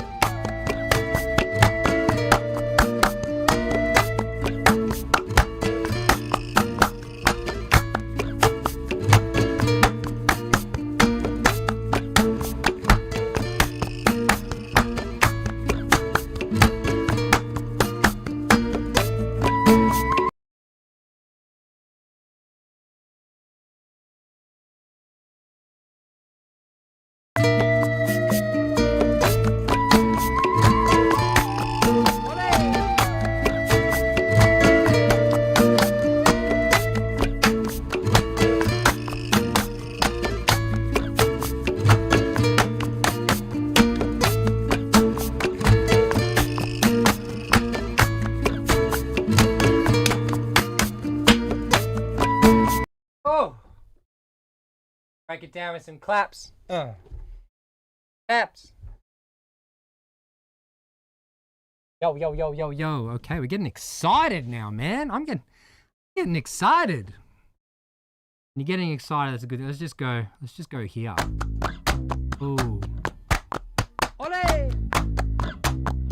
That's mean.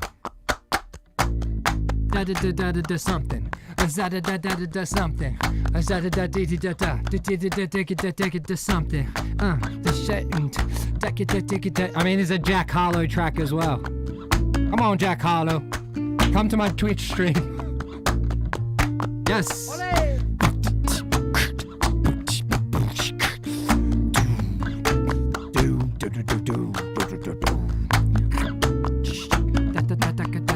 Oh, I need to do this.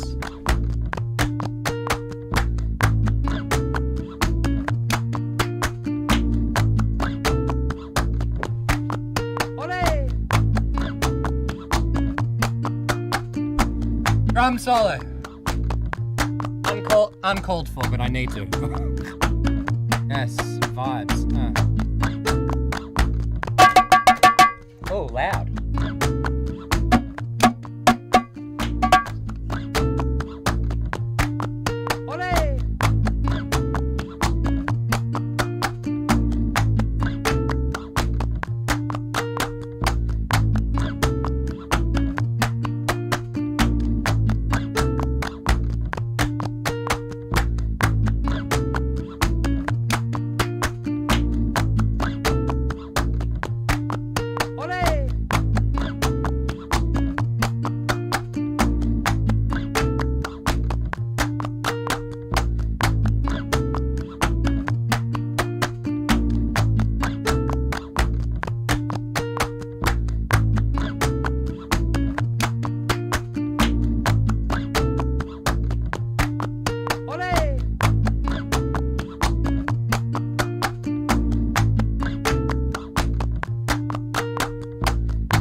You can hear me now. You can. I'm gonna get rid of these guys just because I recorded the reverb on it. Okay.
Oh, that's the one, that note. La la la.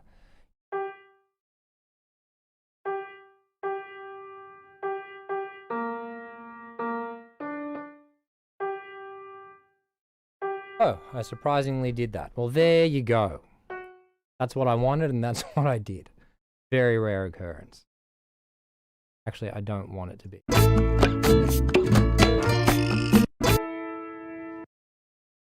Right, it's a little bit out.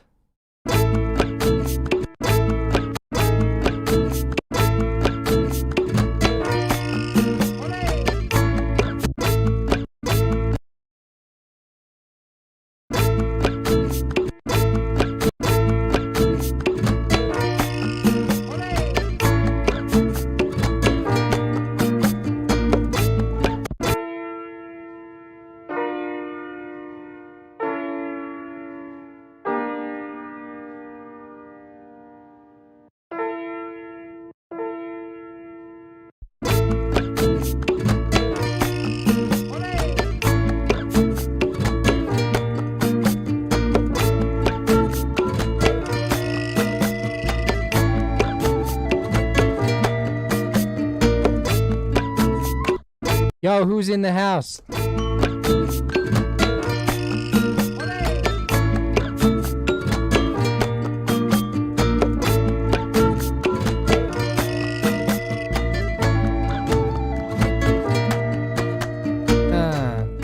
Need some vocals now.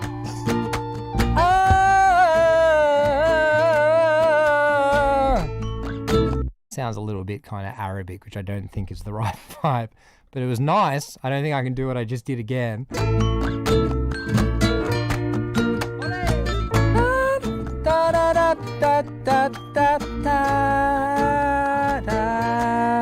can use this. We can use this. We can use.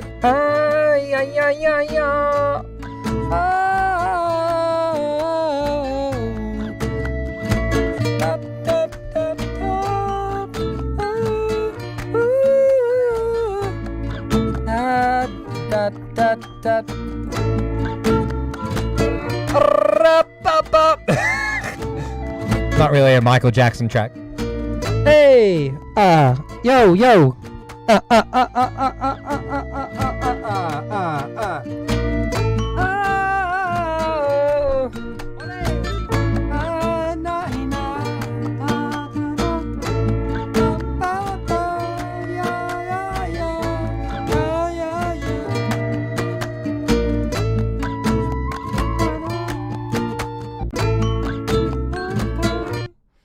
Da da da da da da da da da da da. I mean, that could be.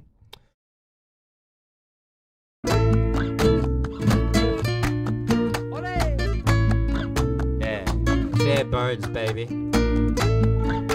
Oh, looks nice, but bare bones, bare bones, bare bones.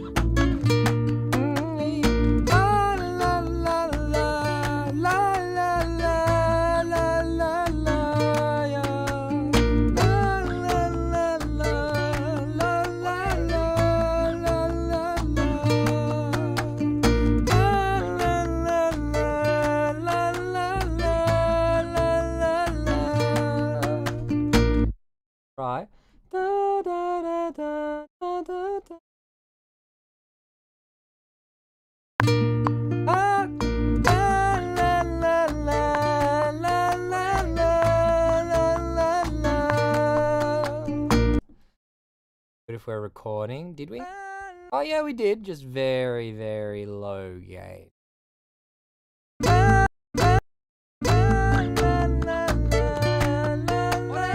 Okay, now let's make a few of those. Put us over to the right. Come on. La la la la. La la la la la la la la la.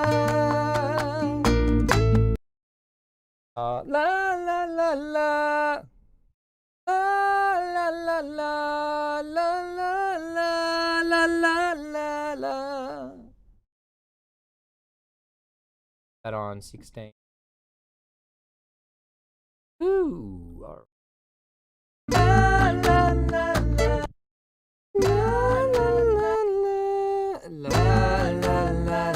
some octave down breathy ones.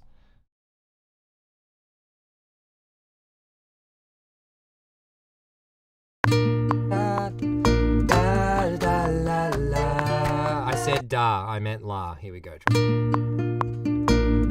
la la la la la la la la la.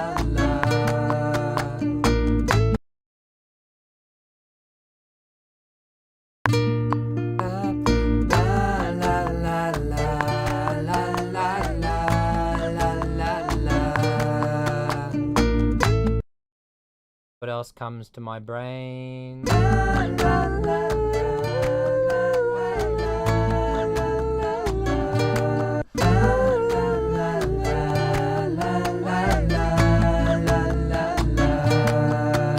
Maybe not much more.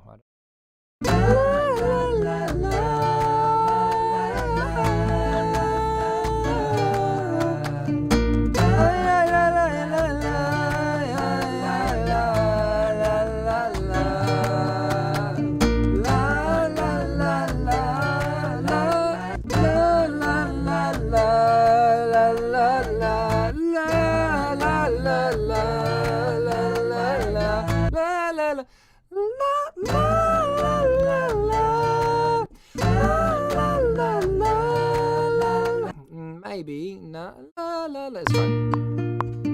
La la la la la la la la la la. La la la la la la la la la la. La la la la la la la la la. That was quite nice, that last one. Let's keep.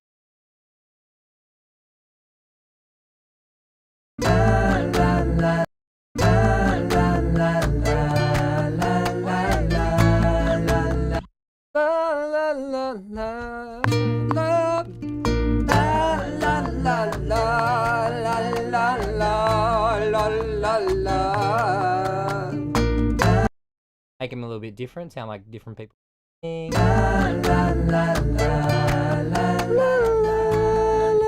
do want the falsetto ones because I love a bit of falsetto.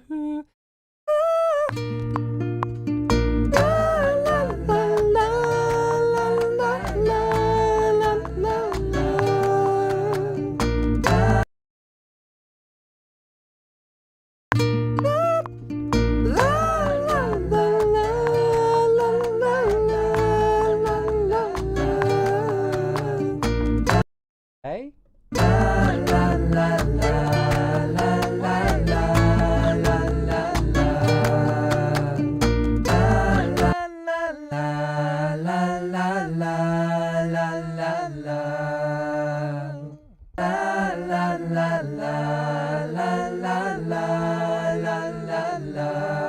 Tuning's a little bit out, but that's fine.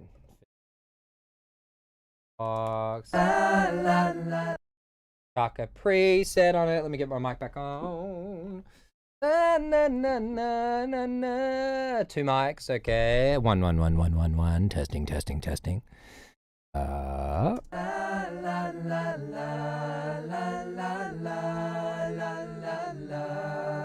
There was a few tuning issues there. Where is this one?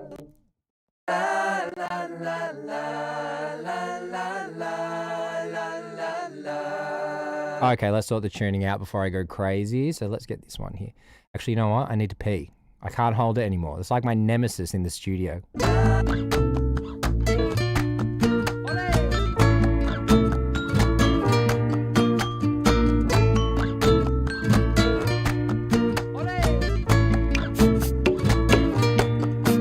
Alright, I'm going to run this and I'm going to be right back.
Big toilet break, and we're back.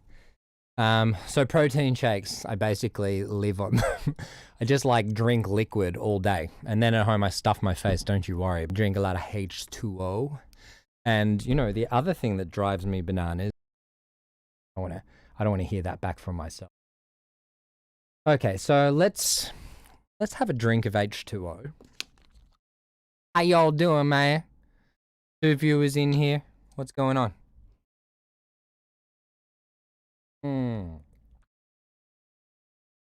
Oh, damn, we've been streaming for nearly 3 hours. So we did like an hour and a half chatting. We polished this sample in an hour and a half, which is exciting. We started with just this. Isn't that crazy, man?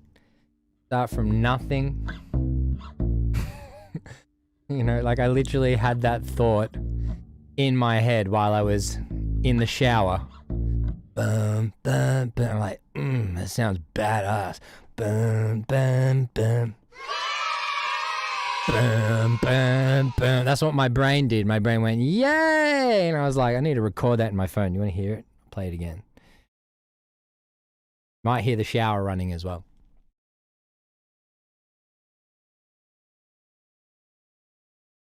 Oh, I can't even hear that.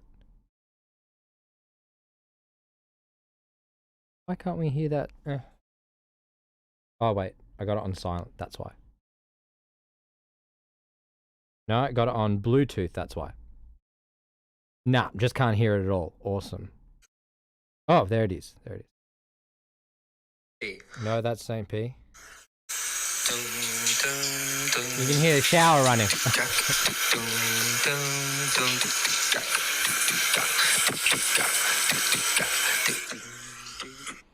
I wasn't washing at the same time I was recording. I just like got out of the shower and went dun dun dun. So here it is. Dun dun dun. I think it was a semitone up from that recording. Oh, guitar just makes everything better, man. That's not even a mixed guitar, but it just sounds better. 2 seconds, fam. 2 seconds.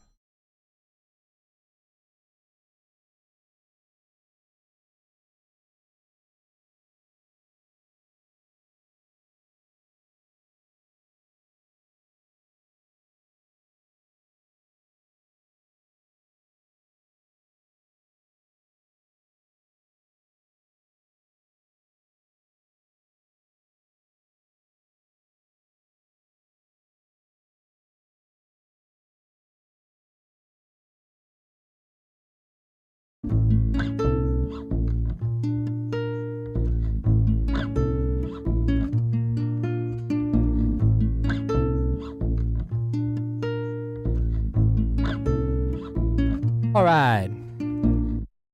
Okie dokie. If someone calls twice, I gotta answer. It might be important. Okay. Did this bass. Got our percussion happening. Ice cold, baby. Spikey Leo in the house.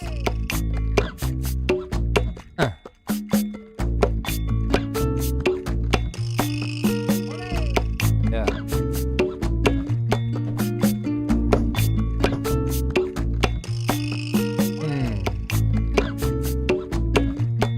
Bring it in.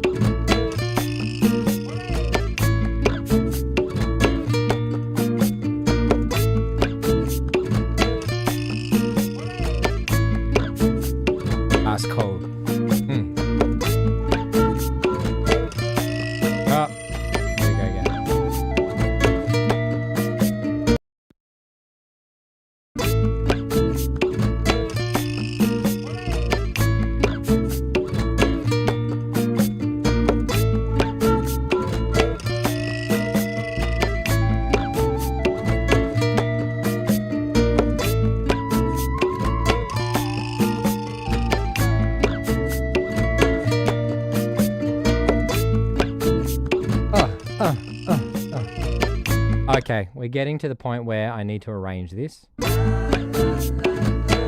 Oh, I love those vocals, man. Does it need to be tuned? I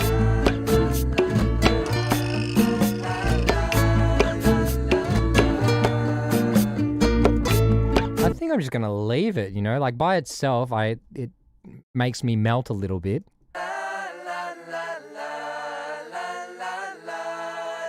But, you know, with the music, yeah, I think I'm just gonna leave it. Not everything needs tuning. I just like, you know what I love? If you're tuning in, I love imperfection because it just sounds, there's something organic and beautiful about like humans actually playing music. The more I get into music, the more I'm like, I don't want to be a part of the matrix. I just want that organic, you know, and I listen to, I'm a huge hip hop fan. I listen to hip hop. I don't know, man, like I don't love the way that the culture is going with all the synthesized stuff. Like obviously I love synthesizers because my studio is full of them, but you know, there's something cool if you're going to use technology about flipping live instrumentation, flipping 70s samples and all that kind of stuff. There's just something so sexy about it. And it makes it feel organic. And that's why I'm a huge fan of what Mario Luciano is doing, who's a sample maker, and I'm a fan of Al Hug. They're just great musicians first. And that stuff into hip hop, when I hear that stuff, it sounds different. And it just, for me, that's the future, man. That's where it needs to go. It needs to be like a nice, healthy relationship between technology and real music. And you're hearing stuff like Lil Nas and Jack Harlow, and when they're on those tracks and there's like real music and real instruments, man, they're just bangers. They're incredible. Right, let's get into it. Take all this.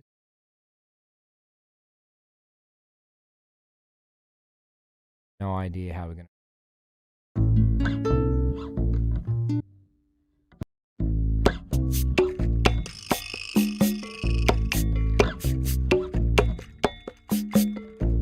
That's a nice intro. I love that bass. Let's get some guitar.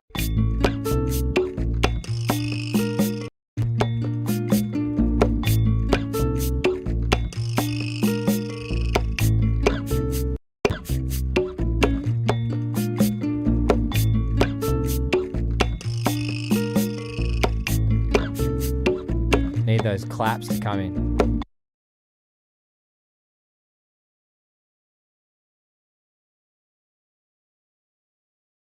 Us.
Okay, that's not.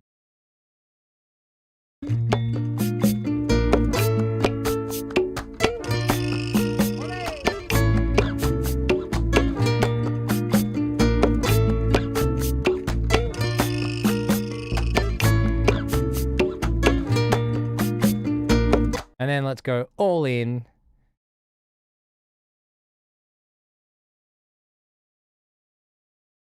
Oh, there's a whole bunch of stuff here.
Like that. Maybe these guys go.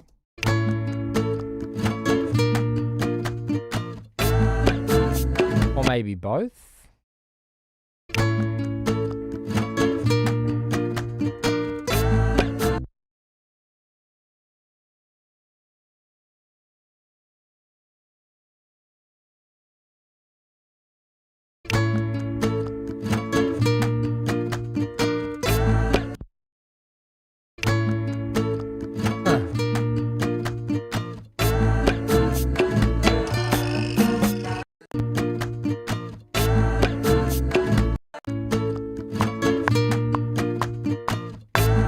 Yes, we need it.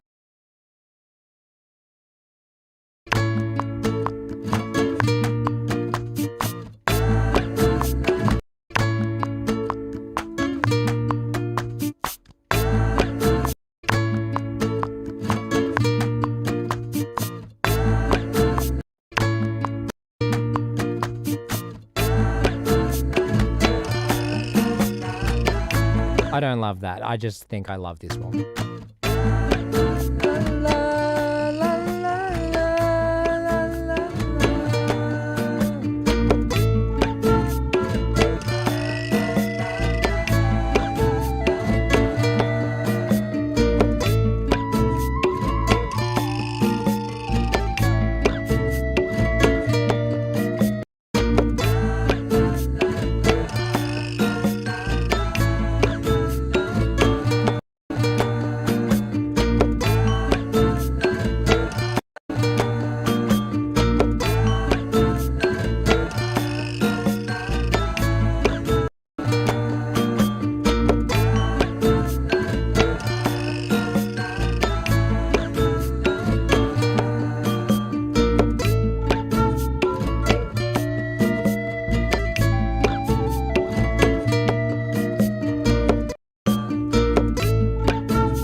Listen to the start, see how.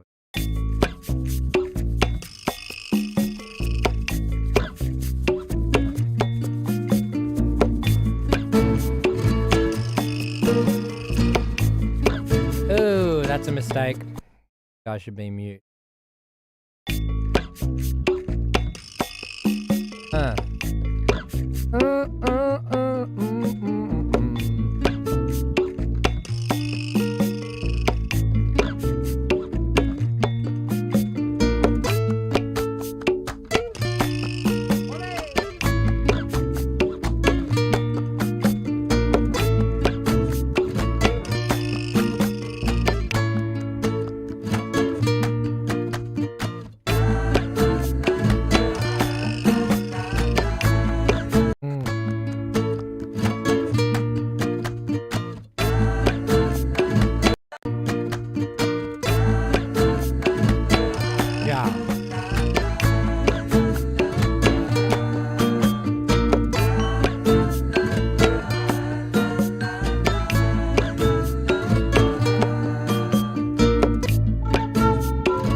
Need a bit of an entrance for that. Where are you, Flutie? There you are.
Oh, crazy. See this fly right here? See that? That's been in my studio for like 6 months. Rest in peace. Rest in peace, little fly.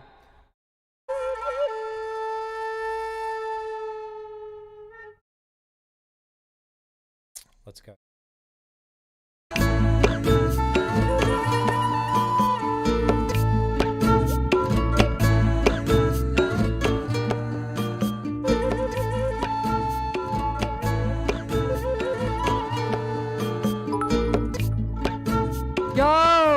Yo, we got a new follower. Satlil, I think I said yo. Oh, sorry, we got reverb on the mic. Satlil, welcome to the channel, my brother. It's good to have you here, man. Hello, we're living in reverb echo. I'm just gonna get this idea down. But welcome, man. Sending love and vibes. Yeah, man, I'm excited that you're here. I get excited. New follower. Every follower counts, man. Building this channel, step by step. And you're part of the process, homie. I appreciate you. I do. I'm gonna get out of reverb land in a second. I'm just trying to get this flute down. Up.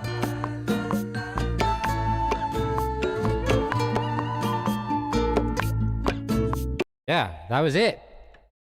That was it. Hey, hey, hey, hey.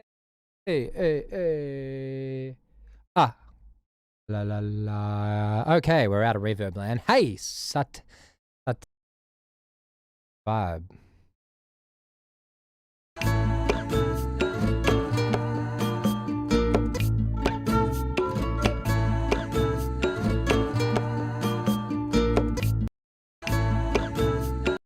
Turn that up a bit.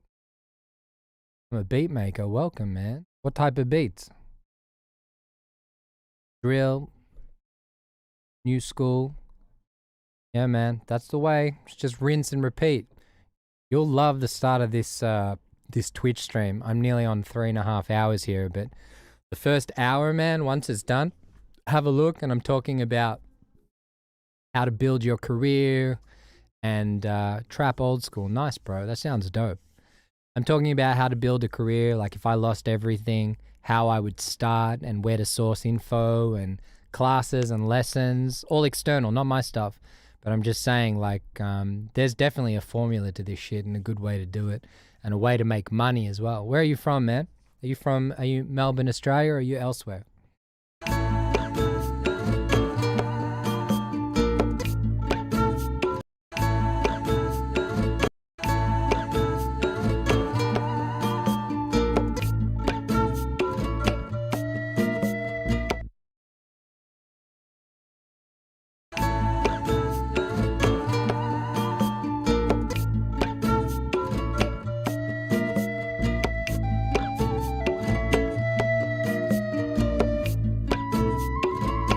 Morocco, Arabian Gulf. Damn, that's a cool mix, man. Oh, I'd love to be at Morocco. Sounds like a beautiful place to go. Beautiful people, beautiful food, good culture. Where is... You're gonna have to educate me, bro. Where's the Arabian Gulf?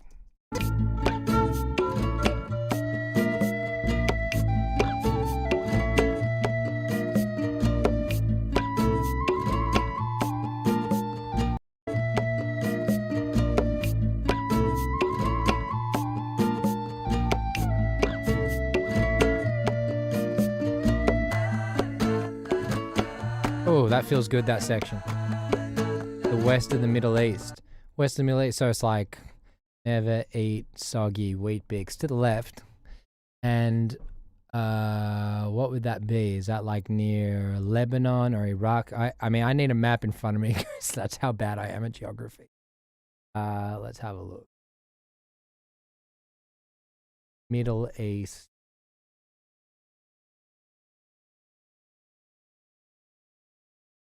Israel, Egypt, Sudan, Saudi Arabia. Cool, man. How is it over there? And how come you moved from Morocco to there?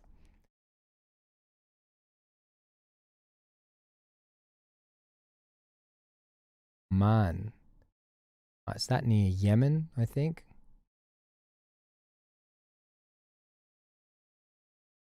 Super hot. I bet.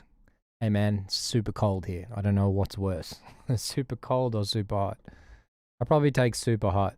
I mean, you know, if I got air conditioning, I take super hot. Look. They're both tough to deal with. Got lots of water around there, so I hope you're swimming regularly.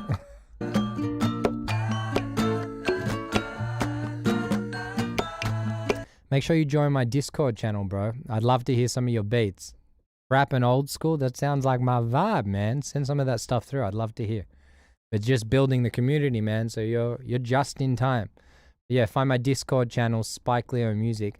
You should be posting on here automatically, but I haven't set up the bots properly yet. Need to try and figure out. I think it was like odd. Nah, I didn't do it.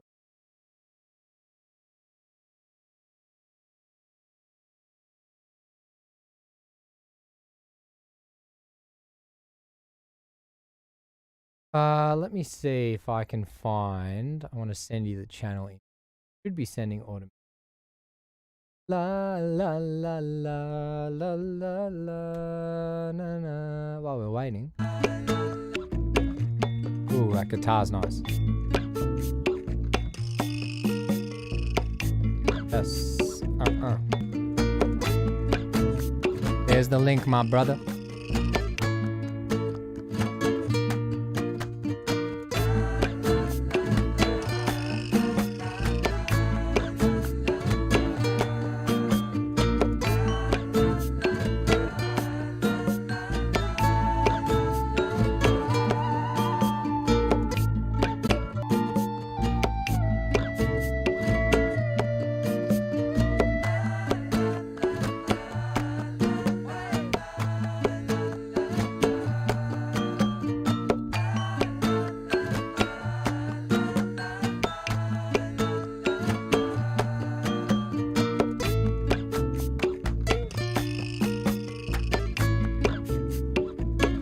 That feels better without that.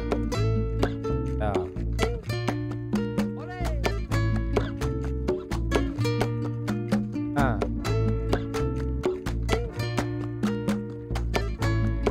The G joined. Welcome, bruh. Oh, lost the mix. Oh. Okay. I think one more time of like everything in.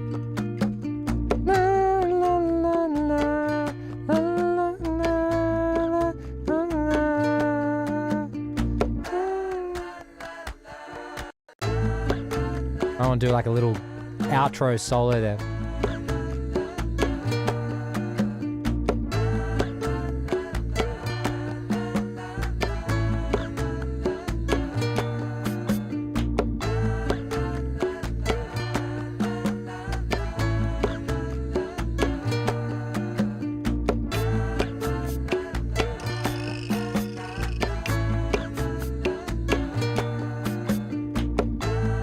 Get all these guys. Let's get everyone in on the party. Bring my friends back. Yeah.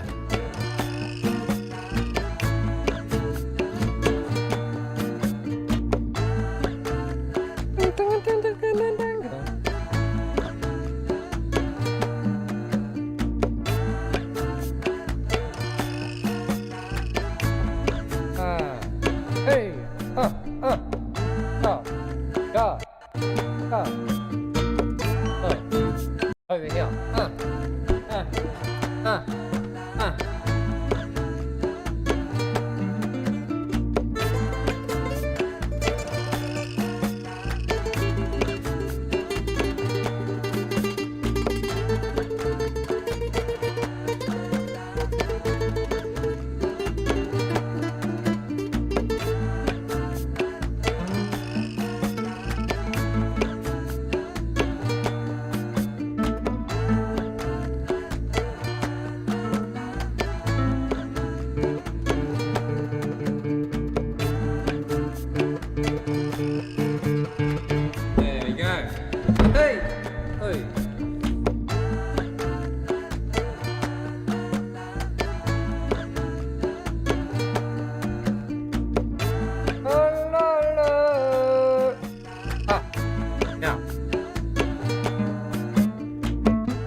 the scale. Tune, tune, tune,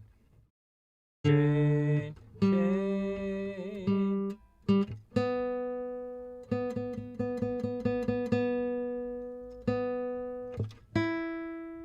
Okay.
Yeah.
I think I like it.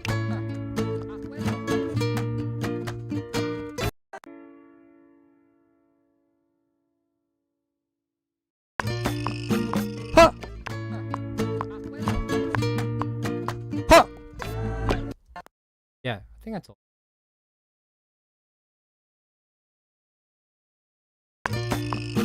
Hey! Hey!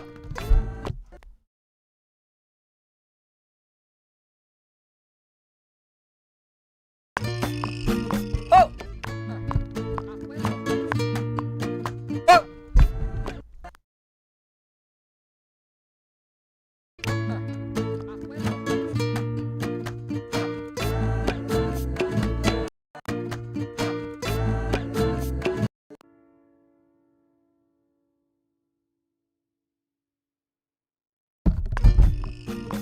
Oh!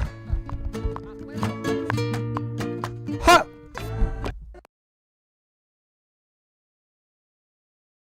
I want them all to be a little bit of people.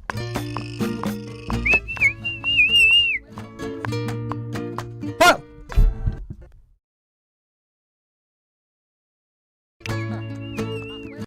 Whistle is horrible.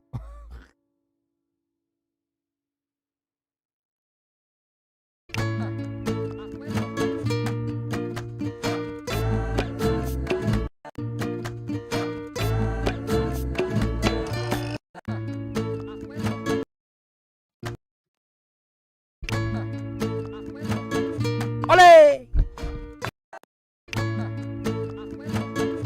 Ole!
those should definitely be.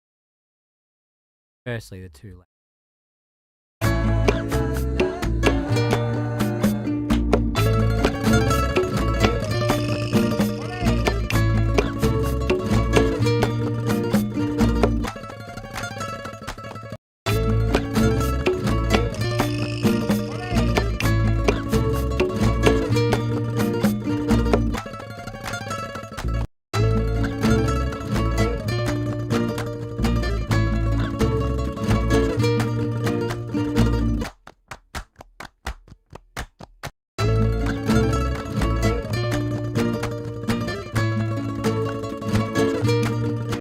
That's going to be samples long enough.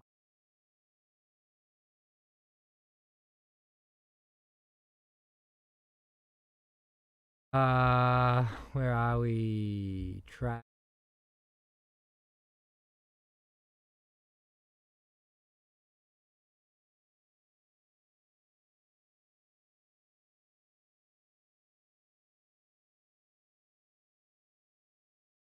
Feels right, and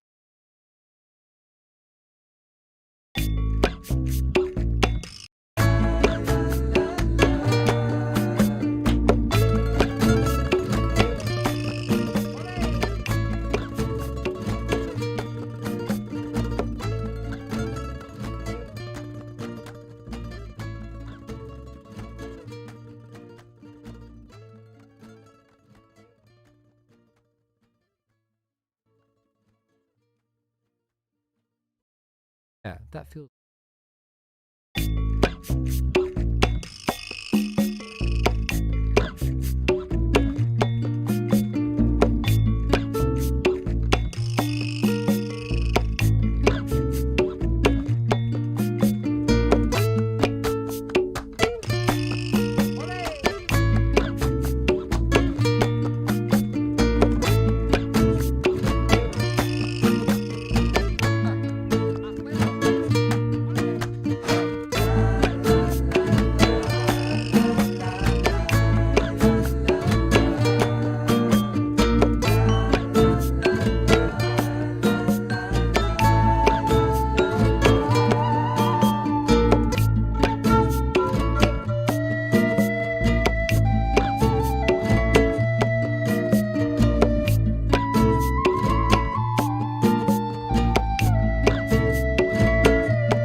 And I am excited. I had a really good morning on the Twitch.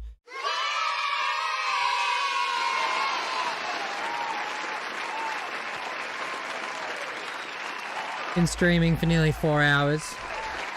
Day 4. And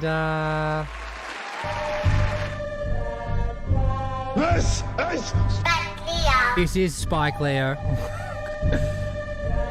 That's kind of it, I guess, you know? Like, we had our thoughts of the day. We did the same thing. So tomorrow, if you watch this whole stream, first of all, you're crazy. And I love that you did. Second of all, I appreciate you if you got this far. And third of all, tomorrow we're doing it again. So we're going to do mixing through this whole track. And then maybe if I have time, I'm going to make another sample. But that's it for this stream. Peace and love. I appreciate you guys and I appreciate the support. We got some new followers and new bits and bobs today, so I'm gonna put you out with this track I did with Juju on the vocals, Juman. It's called Love the Way. Peace out, man.